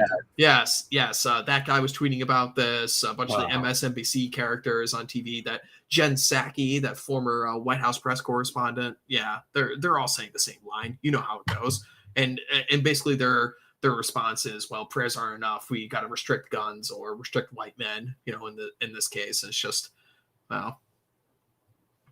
It's funny too because they bring up white men, for the opportunity. Just to, under any other circumstance, the left will be insisting that we have to call this guy like a troon, right? We have to call her she because she identified as a woman, right?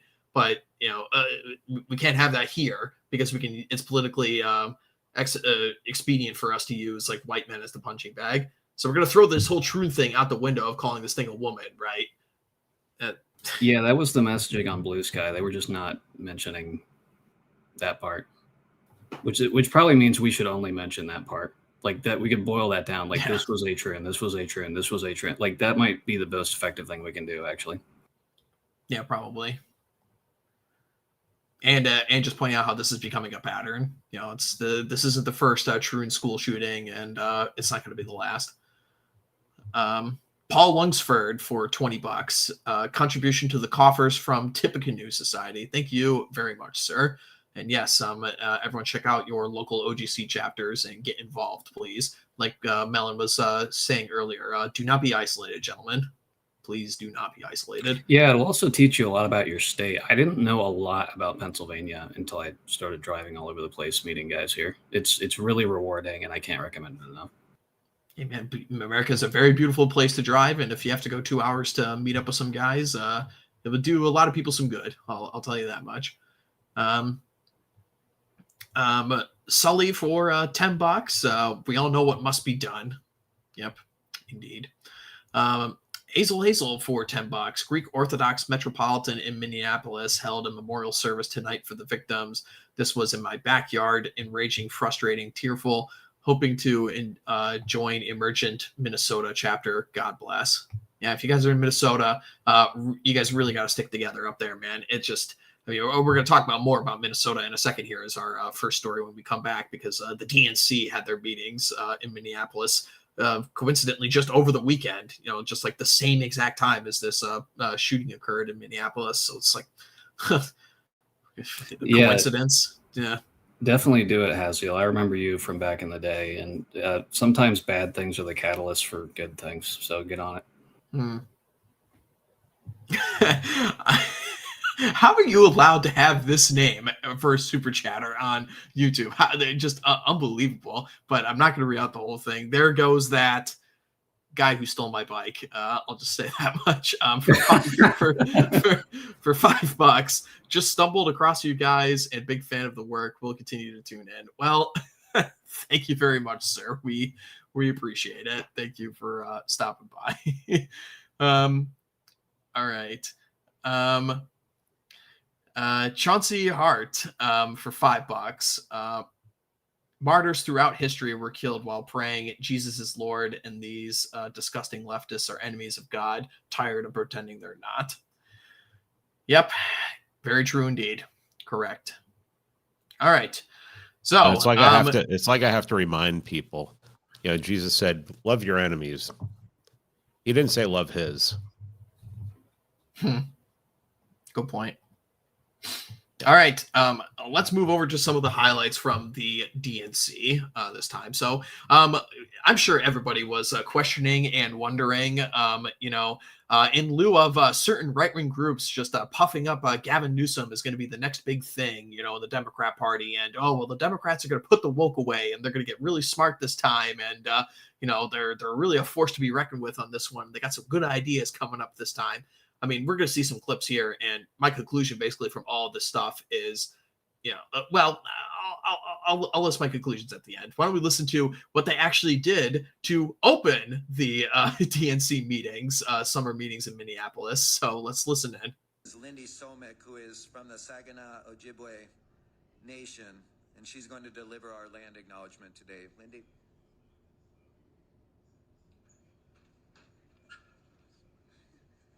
Bonjour, Lindy Somek, Nindichnikaz, Amekdodam, Saginaw, Support. Anishinaabe, Kwe, and Dow. Good morning, DNC members, friends, and relatives. Let's talk about the land for a second. The DNC Oh my God. honors Already. Dakota Up Oyate, talk. the Dakota people, who are the original stewards of the lands and waters of Minneapolis. Can't believe she's reading this shit off her Lands, fucking lakes, tongue. in the Wapatonka, the Great River, the Mississippi River, for thousands of years before colonization. This land was not claimed or traded. It's a part of a history of broken treaties and promises. And in many ways, we still live in a system built to suppress Indigenous peoples' cultural and spiritual history. As Democrats,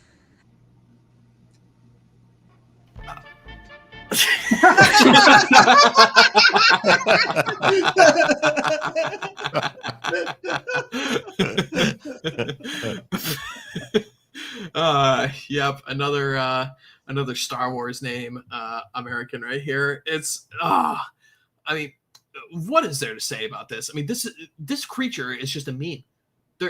They've got everything going on here. They've got the pantsuit, they've got the Zoomer crazy hair, they've got the obese Jabba the Hutt size, they've got all the flags, all the rainbows, all the pins, has to read off the phone because God forbid you actually print out your sheet that you're going to speak from, speaks in some godforsaken like guttural tongue that nobody even knows what's going on at the very start of this acknowledgement. It's like in any other age, like how is this person even ascended this position? I mean, let's not even talk about that god-awful Minnesota flag in the background. If people want to go listen to our excellent flag review stream on the OGC Substack to our subscriber listeners, we go into great detail about this new flag that they put on. But I mean, it's just people are saying, oh, the Democrats are going to put this woke stuff away and they're going to really trot out a serious candidate this time. And we've got some more clips to go through after this one. But holy shit, man, it's like. This is so 2021. This is so like 2018. Just nobody's on board with this shit anymore, man. There was Look, when my hairline got like that, I shaved my head. She should do us all a favor. The fuck? She should be selling fucking advertising on that thing. God, these people are disgusting. Friggin' prairie ends. Yeah, and all these baubles, man. Like this is a person trying, like, grasping to get away from what she or he is, right? Like they're trying to step outside of themselves. It's like a huge sign of insecurity and not wanting to. It is like a death cult. Oh yeah, totally is. It's just. Gavin Newsom keeps trying to put himself into the front runnership on this one. It seems, right? There's also some reports saying, oh, he's going to go for a senator role in California, which honestly, if I were him, I'd rather go for that at this point than try and run in 2028. But, there were plenty of other clips of this that people can go and look for, from the actual event itself. But, people are just done with this shit, man. They really, really are. And I just have the conclusion that 2028 really just is the Republican Party's to lose at this point. The Democrats literally have nothing, dude. They keep trying to put up like Pete Buttigieg as the next guy who's going to come up. They keep trying to do Ocasio-Cortez, and none of them are prepared to stand up to the radical faction of their base that is still totally down for this. Oh, we got to apologize for every bit of American history, literally from forever. We got to make concessions to all this woke shit in perpetuity. We just got to be sad and dour and have ugly ass people around all the fucking time at all of our events that we have to bow down to. Man, oh man. Look, man, if you're gonna put an Indian in front of me, I want it to be a really thin, dark, craggly skin, drunk on fire water, going, coyotes say that men come and steal our land, and we trade land for whiskey. I mean, what is this thing? It's just, I mean, this is literally what, a college professor? He's bringing a college professor up here. I want to see some fucking feathers. I want to see somebody in a loincloth or something like that. Yeah, that's the other thing too. This is it's insulting. Yeah. That's a great point too. She just I detected like a little bit of French in there too, like what she was talking at the front there. I'm pretty sure that's not like some Algonquin language there, lady. It's just, all of it is just virtue signaling. All of it is made up. You're trying to tell me that the same group of people lived in Minnesota for 1,000+ years when they didn't even have writing. Like, shut the fuck up. This is just ridiculous.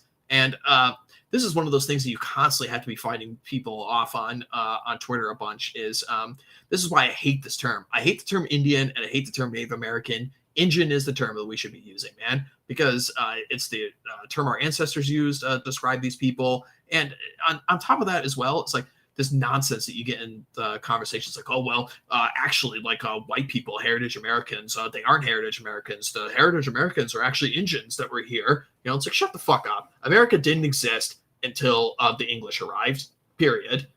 They are the heritage of this country. There was no constitution. There was no Bill of Rights. There was no president. There was no states. There was no like giant buildings. There were no American flags. There were no like everything that you associate with what America actually is came when Americans arrived, and Indians that were just squatting here in the woods in their wigwams. Even though they were an honorable people to some degree, particularly the ones further out west that were way more warlike. No, I'm not having any of this nonsense where I have to apologize for the existence of my country and the existence of my people. It's like, no, fuck you. You lost. Get fucked. It's over. These are heritage Siberians, and maybe they go back. Yeah, there you go. Actually, this is a perfect point. Look at this. Super chat just came out from Maddie K. This is perfect for this. Browns, clowns, and pronouns. Yes. Cringe Walker, I hope you're listening in the chat, man, because make that link into a meme. We could just like plaster it in front of all these people because that's just what they are. That's just the entire Democrat Party wrapped up in this at this point. Oh. Yeah, and look at this. Look at this. This was outside DNC National Headquarters meeting, right? So much like the rest of the characters all over the country that were rioting and protesting with the No King speech and or No King's protests or what have you, everybody in here is over the age of 50. It's like the Democrat Party is just the party of boomers and foreigners at this point, apparently, and like dysgenic lesbians, and browns, all these people.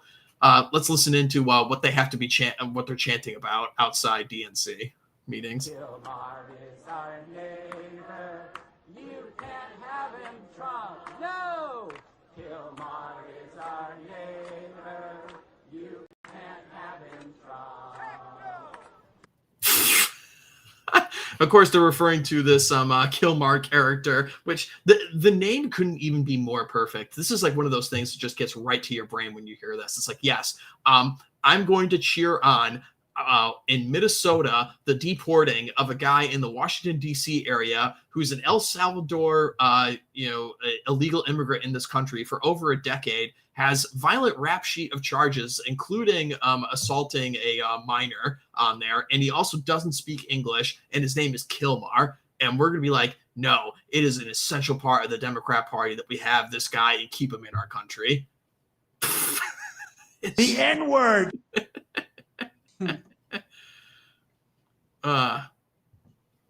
Wild. Yeah, exactly. It just gets right to it. It's like, yeah, kill more. Exactly.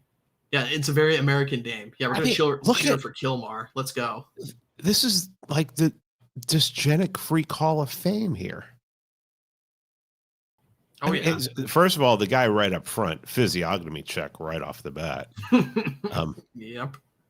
But it's like, is there anyone there that's under 50? Except for the chink. Yeah, the chink. I think that's it. Yeah. Just nobody. I mean, I don't even know he's Chinese as mystery meat or something. And then, of course, you have your Indian. You're on the right because sure, why not? They're everywhere. It's a random photograph. He's probably shitting right there. Yeah, well, he's giving enrichment. He's just giving us. Think of the food, guys. Jeez. Yeah, but so this is what the Democrats are putting forward right now as a response to the Trump team. For all the criticism that we have of the Trump administration, and there's plenty of it to go around, particularly over the last couple of months, and especially with all of these concessions to certain groups in the Middle East right now. I mean, I still really think it just is the Republicans, game to lose at this point, even for the midterms, man, which historically flip back and forth. But if I was the Republicans right now, you really got to think this one through, and you could really lock in the House in the midterm elections for Donald Trump this time. It's just the Democrats just have fucking nothing, man. There's just nobody who is sane. There's nobody who's standing up and trying to pull the brakes on this train.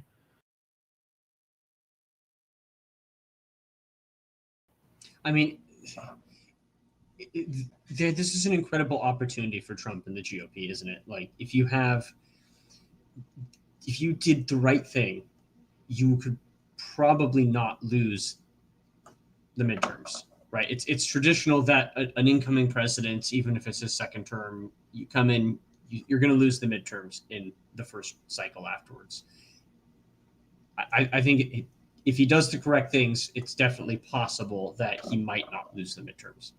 It's definitely possible.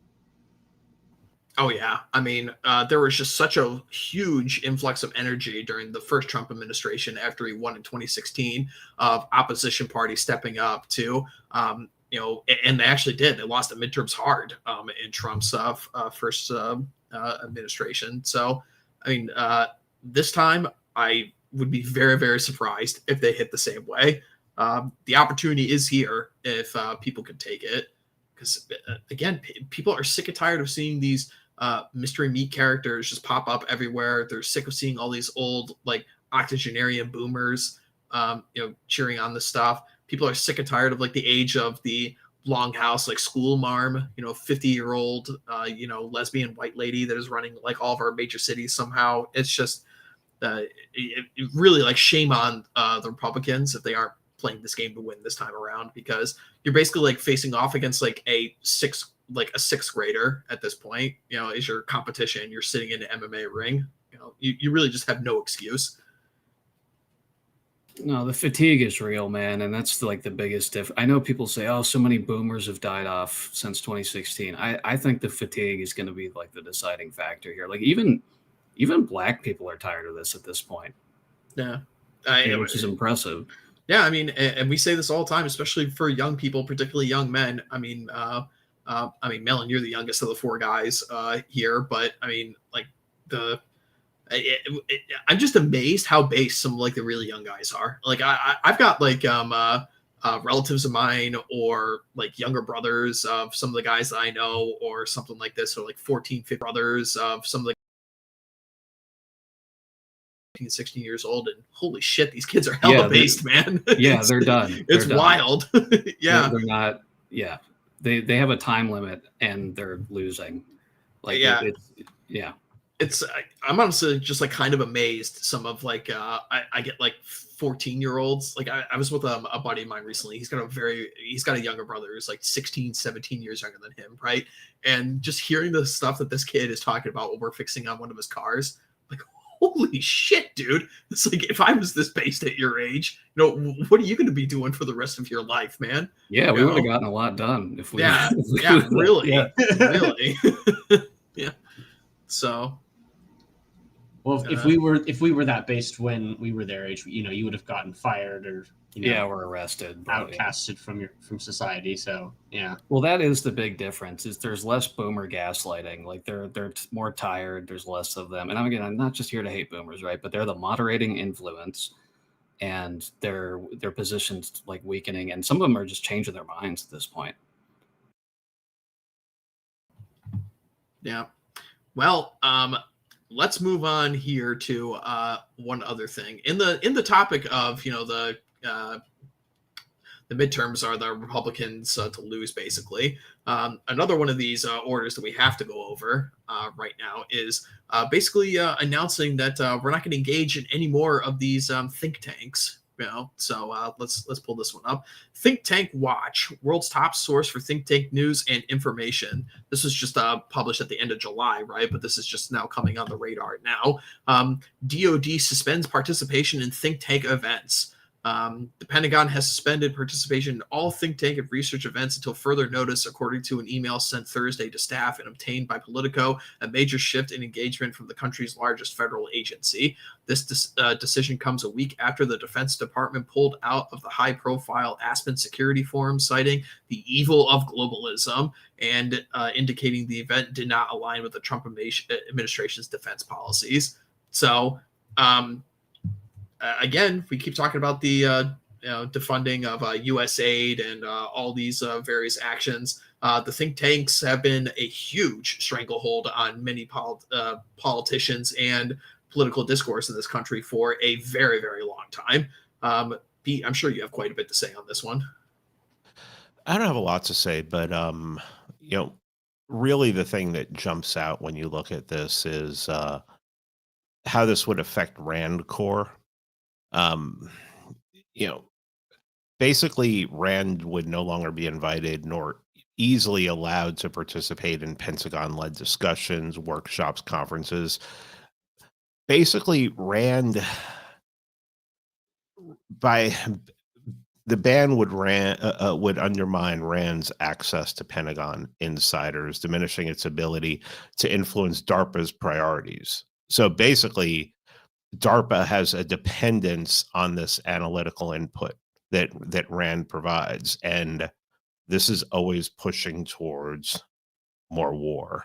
So I think the Office of Net Assessment is basically pretty either defunded or has been severely weakened.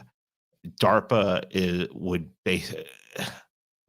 would lose one of their biggest influencers, think tankers, one of the ones that does a lot of their research for them. So the way it was explained to me in a conversation I had with somebody who knows a lot more about this than I do is that a lot of Rand's impact came from its presence within Pentagon's intellectual circles. It has a rotation of analysts and put into policy roles, and it bridges DARPA and the broader DoD.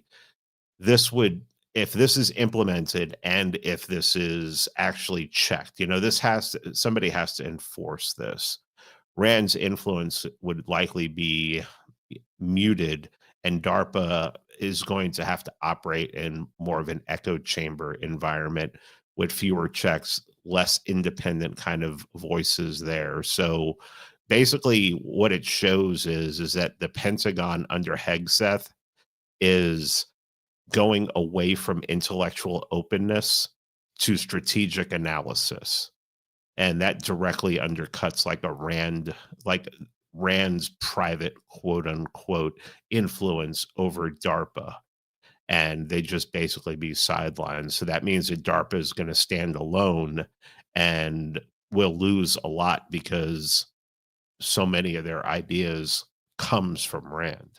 So this does have, if this is enforced, it has implications on basically now it would be like the Pentagon is going to seek to run itself. Like its intellectual culture would be insular, an ideologically filtered environment, whereas when Rand and so many of these outside think tanks have a lot of influence on it, they're open to a lot of external influence.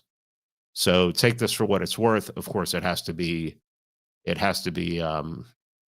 enforced, but it definitely seems like there's a shift in a direction, of moving away from being influenced by the Pentagon being influenced by outside forces. So that's pretty much what I got on it. Well, at the very least, it's something very interesting to watch for, because this is a major shift of what we had in previous decades. But like you said, Pete, it actually has to be enforced. So you know what I thought is I think Dan Carlin got his start in these things, didn't he? Like in 2013. I don't remember exactly how that worked, but he was talking to Mattis, and there was some sort of like reaching out to podcasters and like history bros and I wonder if that'll affect any of this, but I don't know what I'm talking about. I just thought of that.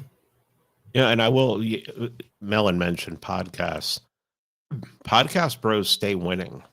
Has anyone noticed that Netanyahu is on the podcast circuit? Is doing the podcast circuit? That is an interesting point. I mean, he's buddy with Konstantin Kisin, over there. And he went on Patrick Bet-David's podcast. He is going on big because I don't think he realizes it. I think his handlers realize that people listen to podcasts now.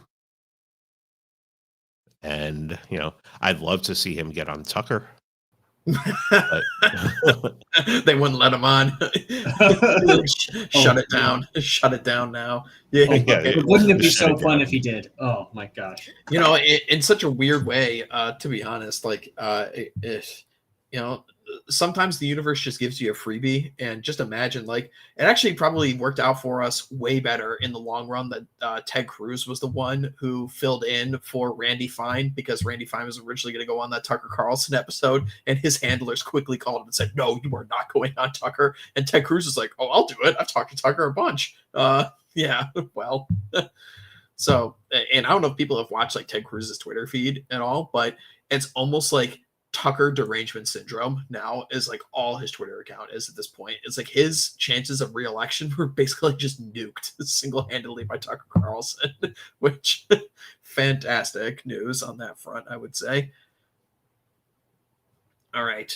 So for our last story of the evening, we just have to turn our attention across the pond, because things are shaping up quite a bit over there in the UK, I would say. We didn't really talk too much about the Race the Colors campaign that is going on over there in the UK, because we're not Englishmen here, we're not Brits, we're not Scots. So what are we really going to say about all of this stuff? I mean, Sargon's been doing excellent coverage on this. People can check that out over there as well. But this one really just started to hit home this week for a number of reasons.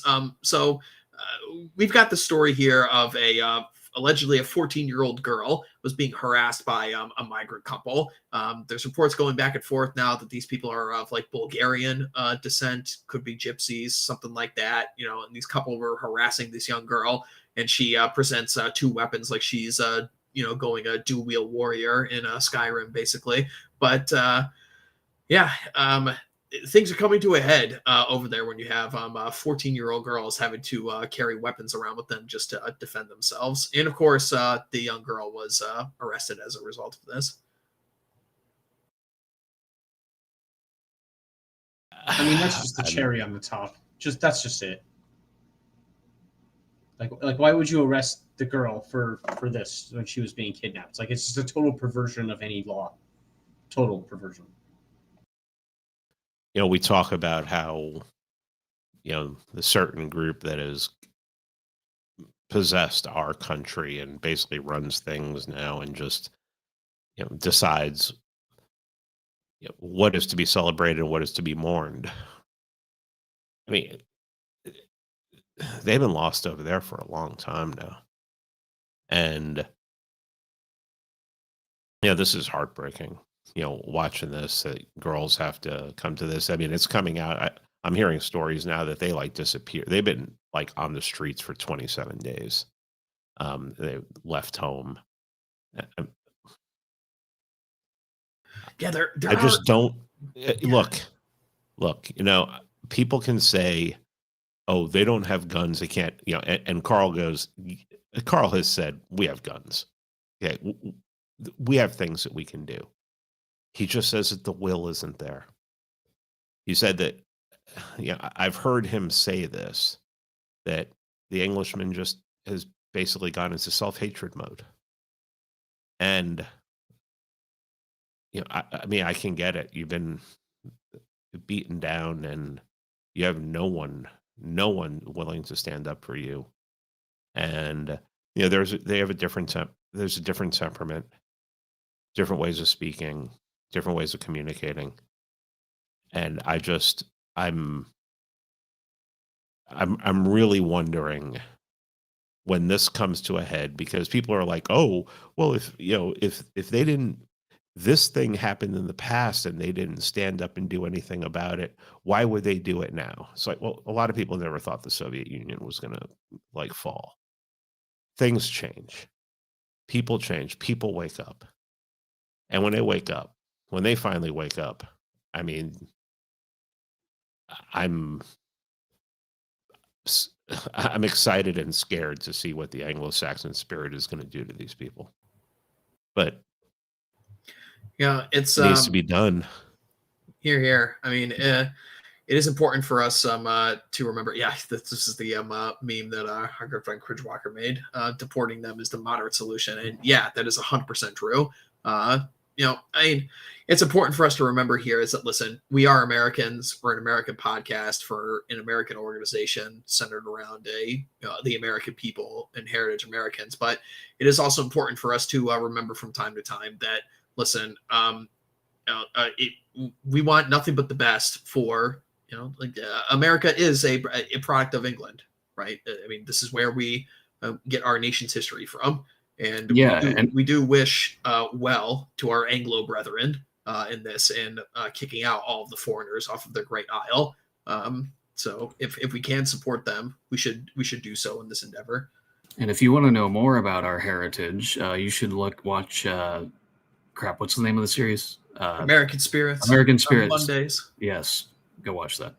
Damn right you should. Charlie and Turnip are doing some amazing stuff over there for American Spirits, and more people are tuning in each week, which is really nice to see. The chat gets pretty lively in there now, which is awesome. And people should be watching that series from the very beginning, because much like a lot of other intellectual series like this throughout our sphere, is you want to watch it from the beginning, because a lot of the topics and the themes play off one another, and references are made towards previous episodes. So yeah, definitely watch it now before the back catalog gets just too extreme. So, and I would highly recommend it. They do some amazing work over there.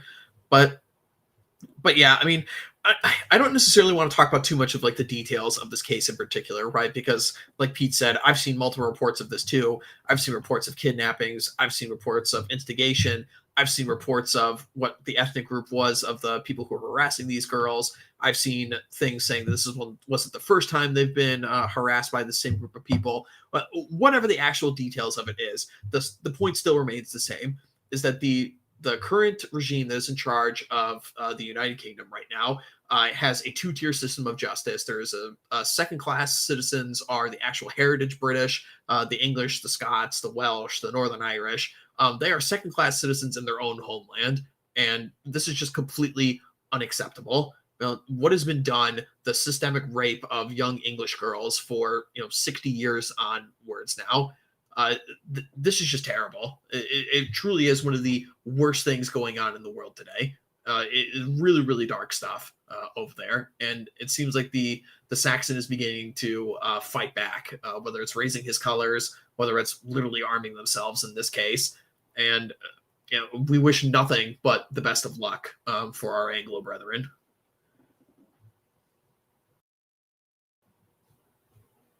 Anyone else have any final comments on this one? It's interesting. This is like tangential, but it's interesting that Elon had that spat with Trump, and now he's commenting on this, and he's being taken very seriously by people over there because they don't have that axe hanging over him of like, oh, he's Trump's buddy anymore. So I'm interested to see where that goes. Yeah, I mean, he's been reposting this particular story a lot and commenting on it. So that's a fascinating little detail. Definitely overlooked. That's a good observation. Yes, I mean, I hope I hope he goes and supports what Rupert Lowe is doing, because he appears to be the only politician that actually has the interest of the actual English at heart. It seems like Nigel Farage is pretty pathetic in this regard. Farage is done. He's done. To avoid being fed posty, if Elon cares about what's happening there, then ships full of supplies could pull up. Yeah, I mean, hey, the old Irish mobs used to do it during the Troubles with Northern Ireland and stuff. So you know what? It's not unheard of for Americans to get involved with stuff going on the old Isle, I should say. The last thing I want to bring up on this one is something that has irked me quite a bit, actually, and speaks to something that's just a really unhealthy attitude that I see a lot of our guys have in our thing. And I don't want to make this one of these things where it's like the shaming the boys or whatever. That's not what I'm getting at. I really hate this line, which has been really amplified by this character of Andrew Wilson, who I despise quite a bit. I pretty much think this guy is right-wing destiny, basically. His whole outlook is basically, I'm going to go around and just debate e-bros and stuff like this. I think it's horribly unproductive and really, really out of place and out of time to continue having people like this.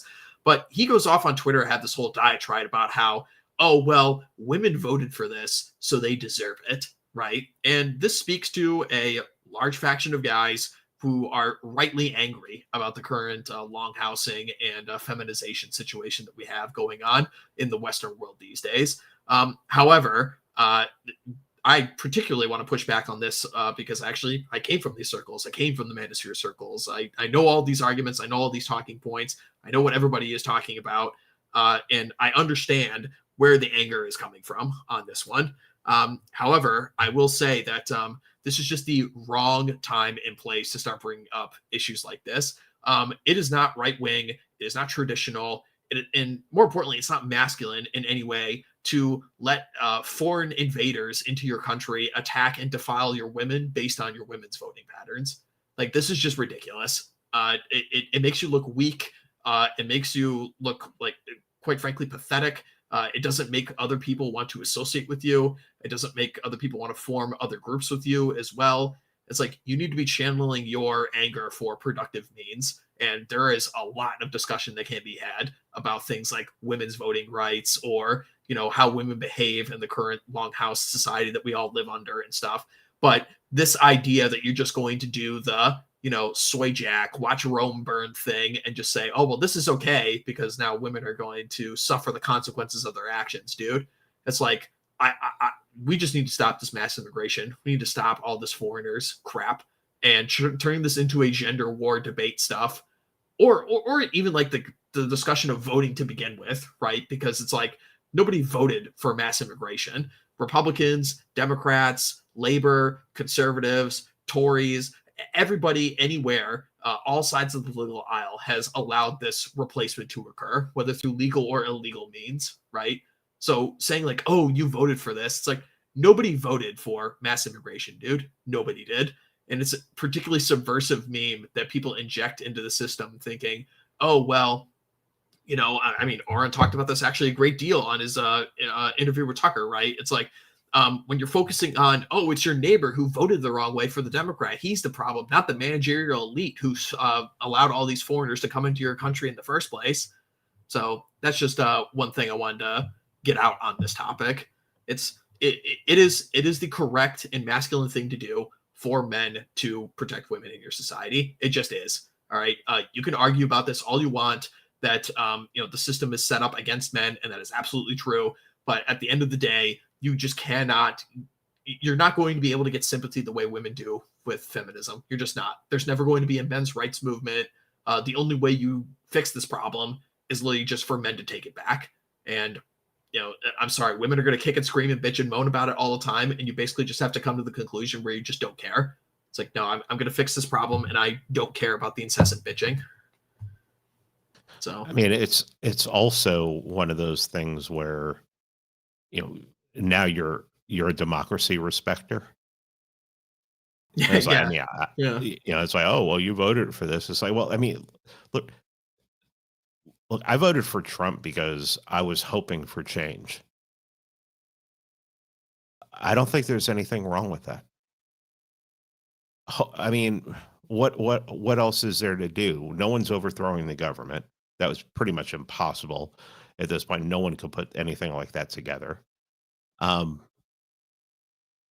Yeah, I mean, I'm not sorry that I voted for Trump. I knew that he comes with some horrible things, but him saying stuff like that, Wilson saying stuff like that, basically like, well, if a 12-year-old girl gets raped, that's what women voted for. Like a 12-year-old girl can vote. These are the same people who like do the fell for it again meme. No, we want things to change. We're hoping things change. Now we're working privately, on our own, organizing, doing things. But we're also hoping that, something goes our way. And a lot of things have actually, anybody who tells you Trump has been like a failure in everything is a fucking retard. And you shouldn't be, if you're at all a serious person, you shouldn't be associating with that person, because it's easy to say everything is going to get, that nothing's going to get better because nothing's ever gotten better. And then if things do get better, it's very easy to explain that away and be like, well, I'm not seeing any change and everything like that. So I just don't get these fucking people. Literally, if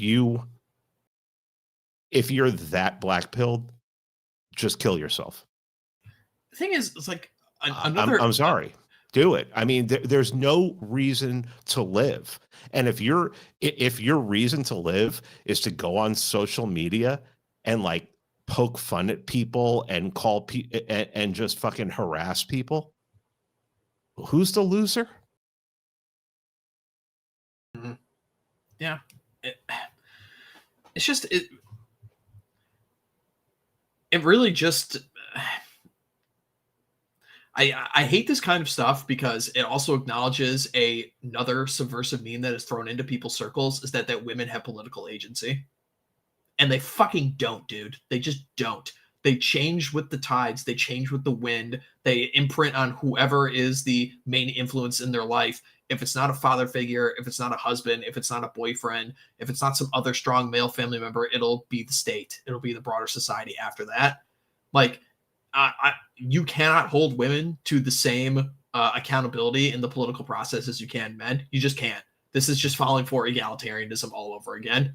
And yes, you can have broader discussions about, voting rights for people or who has power in certain institutions. And we talk about all this stuff on the show all the time, but you just cannot adopt these memes into your mind to get over some like catharsis that you have in your brain. I'm sorry, you're a man, you get held to higher standards than women do. I'm sorry. This is just how it works. You're never going to change this, so don't complain about it because it's not going to work. You go and fix your own problems, and you go and fix things that you can control. And this also includes fixing our political system so we don't have to deal with shit like this. It's worldview poisoning. A lot of people have unre-examined priors that they never changed from when they were young. And you can just tell by reading what they post. Yeah, very true. And people have all the fucking excuses in the world. Look, man, I mean, I'm watching my wife's nieces and nephews who are in their early 20s get married, buy houses, have good jobs. Who the fuck? They're not blackpilling. They don't know this shit exists. They don't know that people on on social media even act like this. They're living in the real world. And literally, if you're not doing what they're doing, you're just fucking making excuses. I know life is tough, but they're all white. They're all lily white kids. And somehow they're managing to do shit. They're managing to friggin' thrive. Stop making fucking excuses and just go do shit.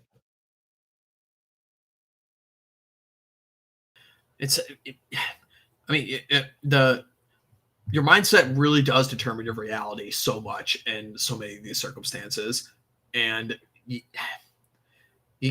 I'm never going to be one of these dudes who does this like shit where like, oh, it's okay for men to be a pussy and cry and stuff and not talk about like their emotions and stuff, because anger is the default. It is the male emotion. This is the stuff that our brains default to based on just who we are as men.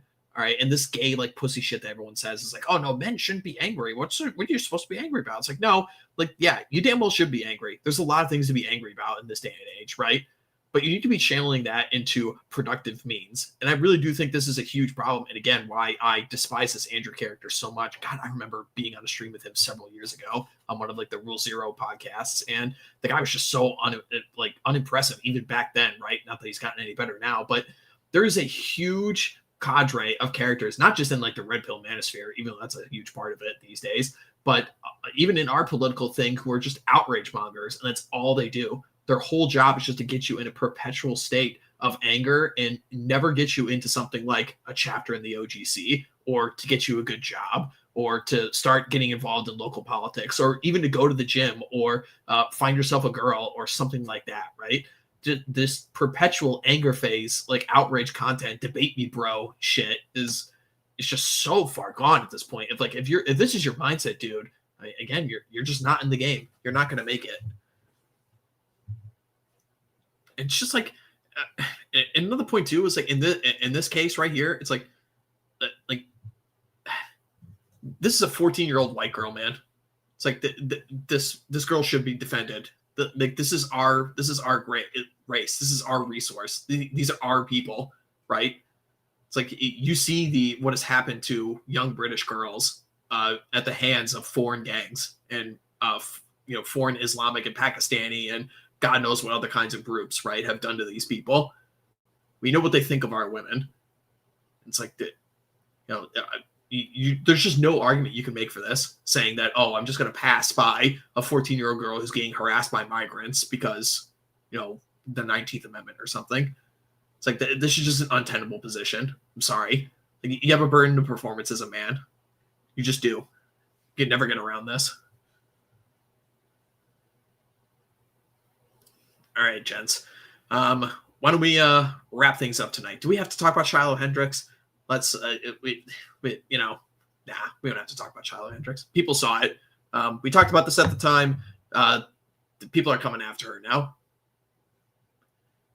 So support if you can. But let's get through these, gents. We've already gone long tonight anyway. Adam Keeney for $5.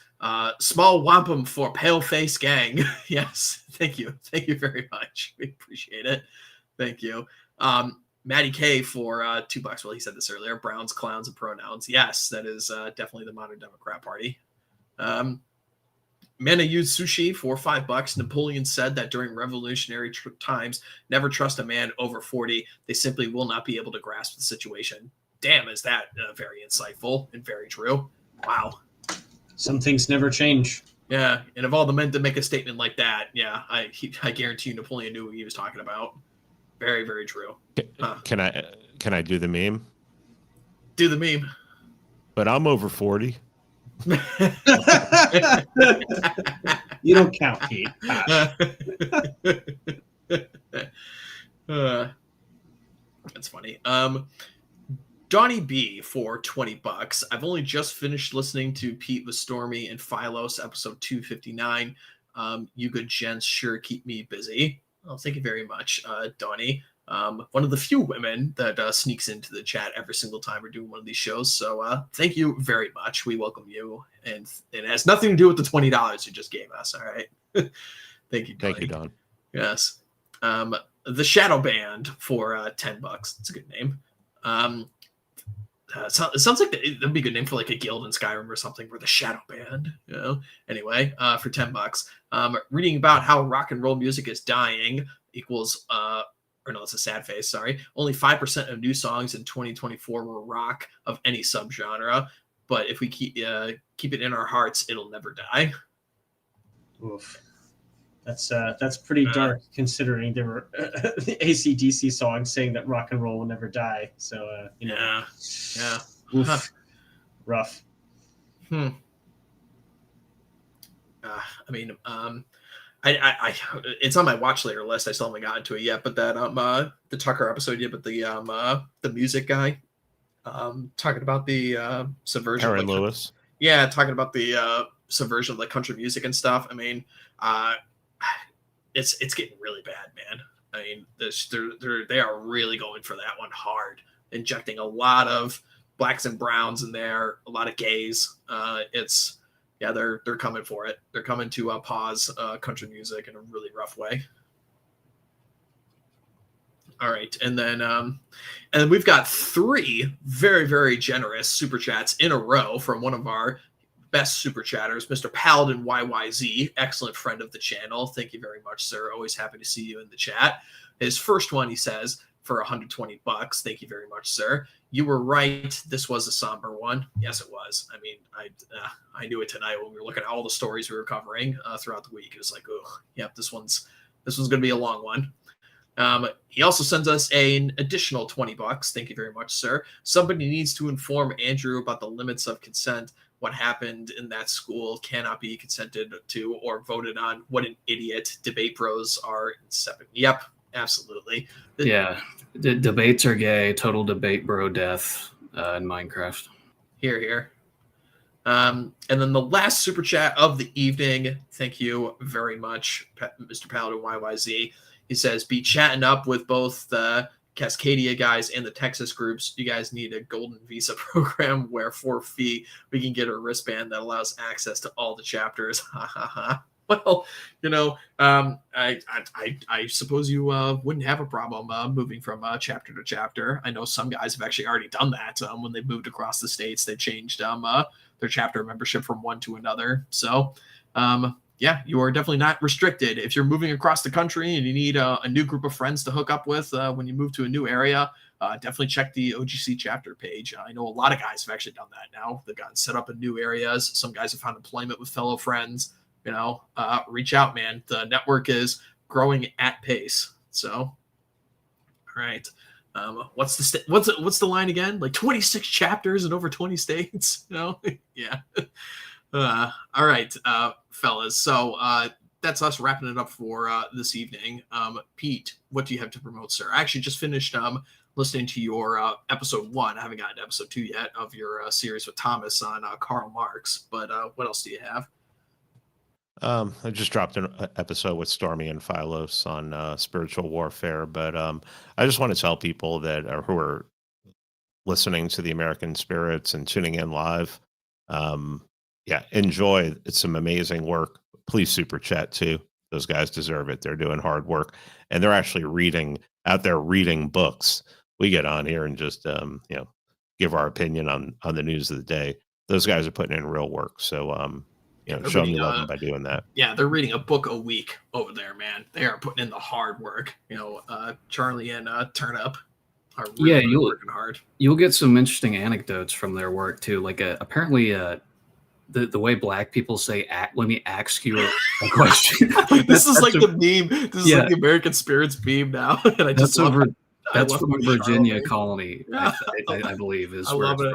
And so even that is a white people thing. They still so good. That American language one is probably my favorite one that they've done so far. The Frontier one was also a favorite of mine, and Albion Scene. All the episodes are good. Everyone should be listening to those. But yeah, I just had to laugh that Charlie brought that up. He's like, listen here, guys. I say it the right way. Mr. Mandrill, what do you have to promote, my friend?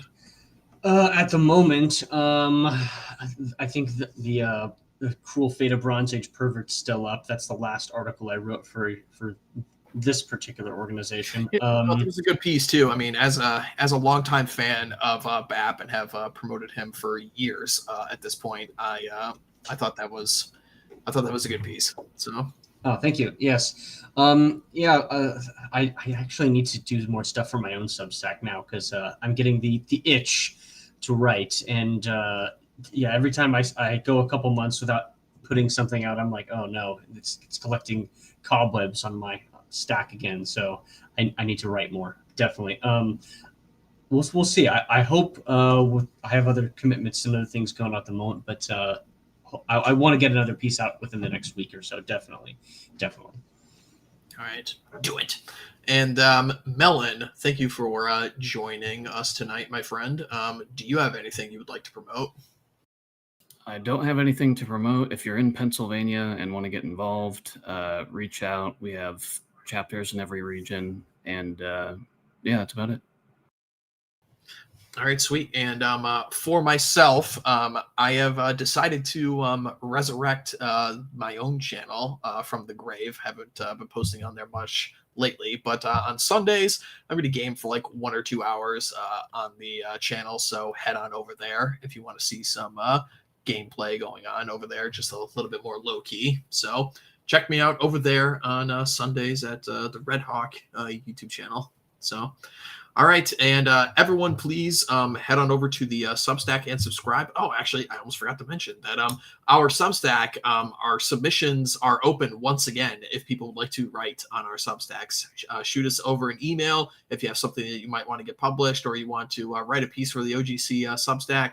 Please send us an email. We'll have the editors get in contact with you. And if they like what you write, you might just get an opportunity to promote yourself on the platform. So if that's something that interests you, send us an email. All right. And everyone, as always, check out the Old Glory Club website to look for local chapters in your area. And tune into American Spirits on Mondays, Chapter House on Wednesday, and Pony Express Radio on Thursdays. We'll be back next week. And last but not least, everyone enjoy your Labor Day. End of summer is here. Go outside. Enjoy the lake, the hot dogs, the beer, everything with your families.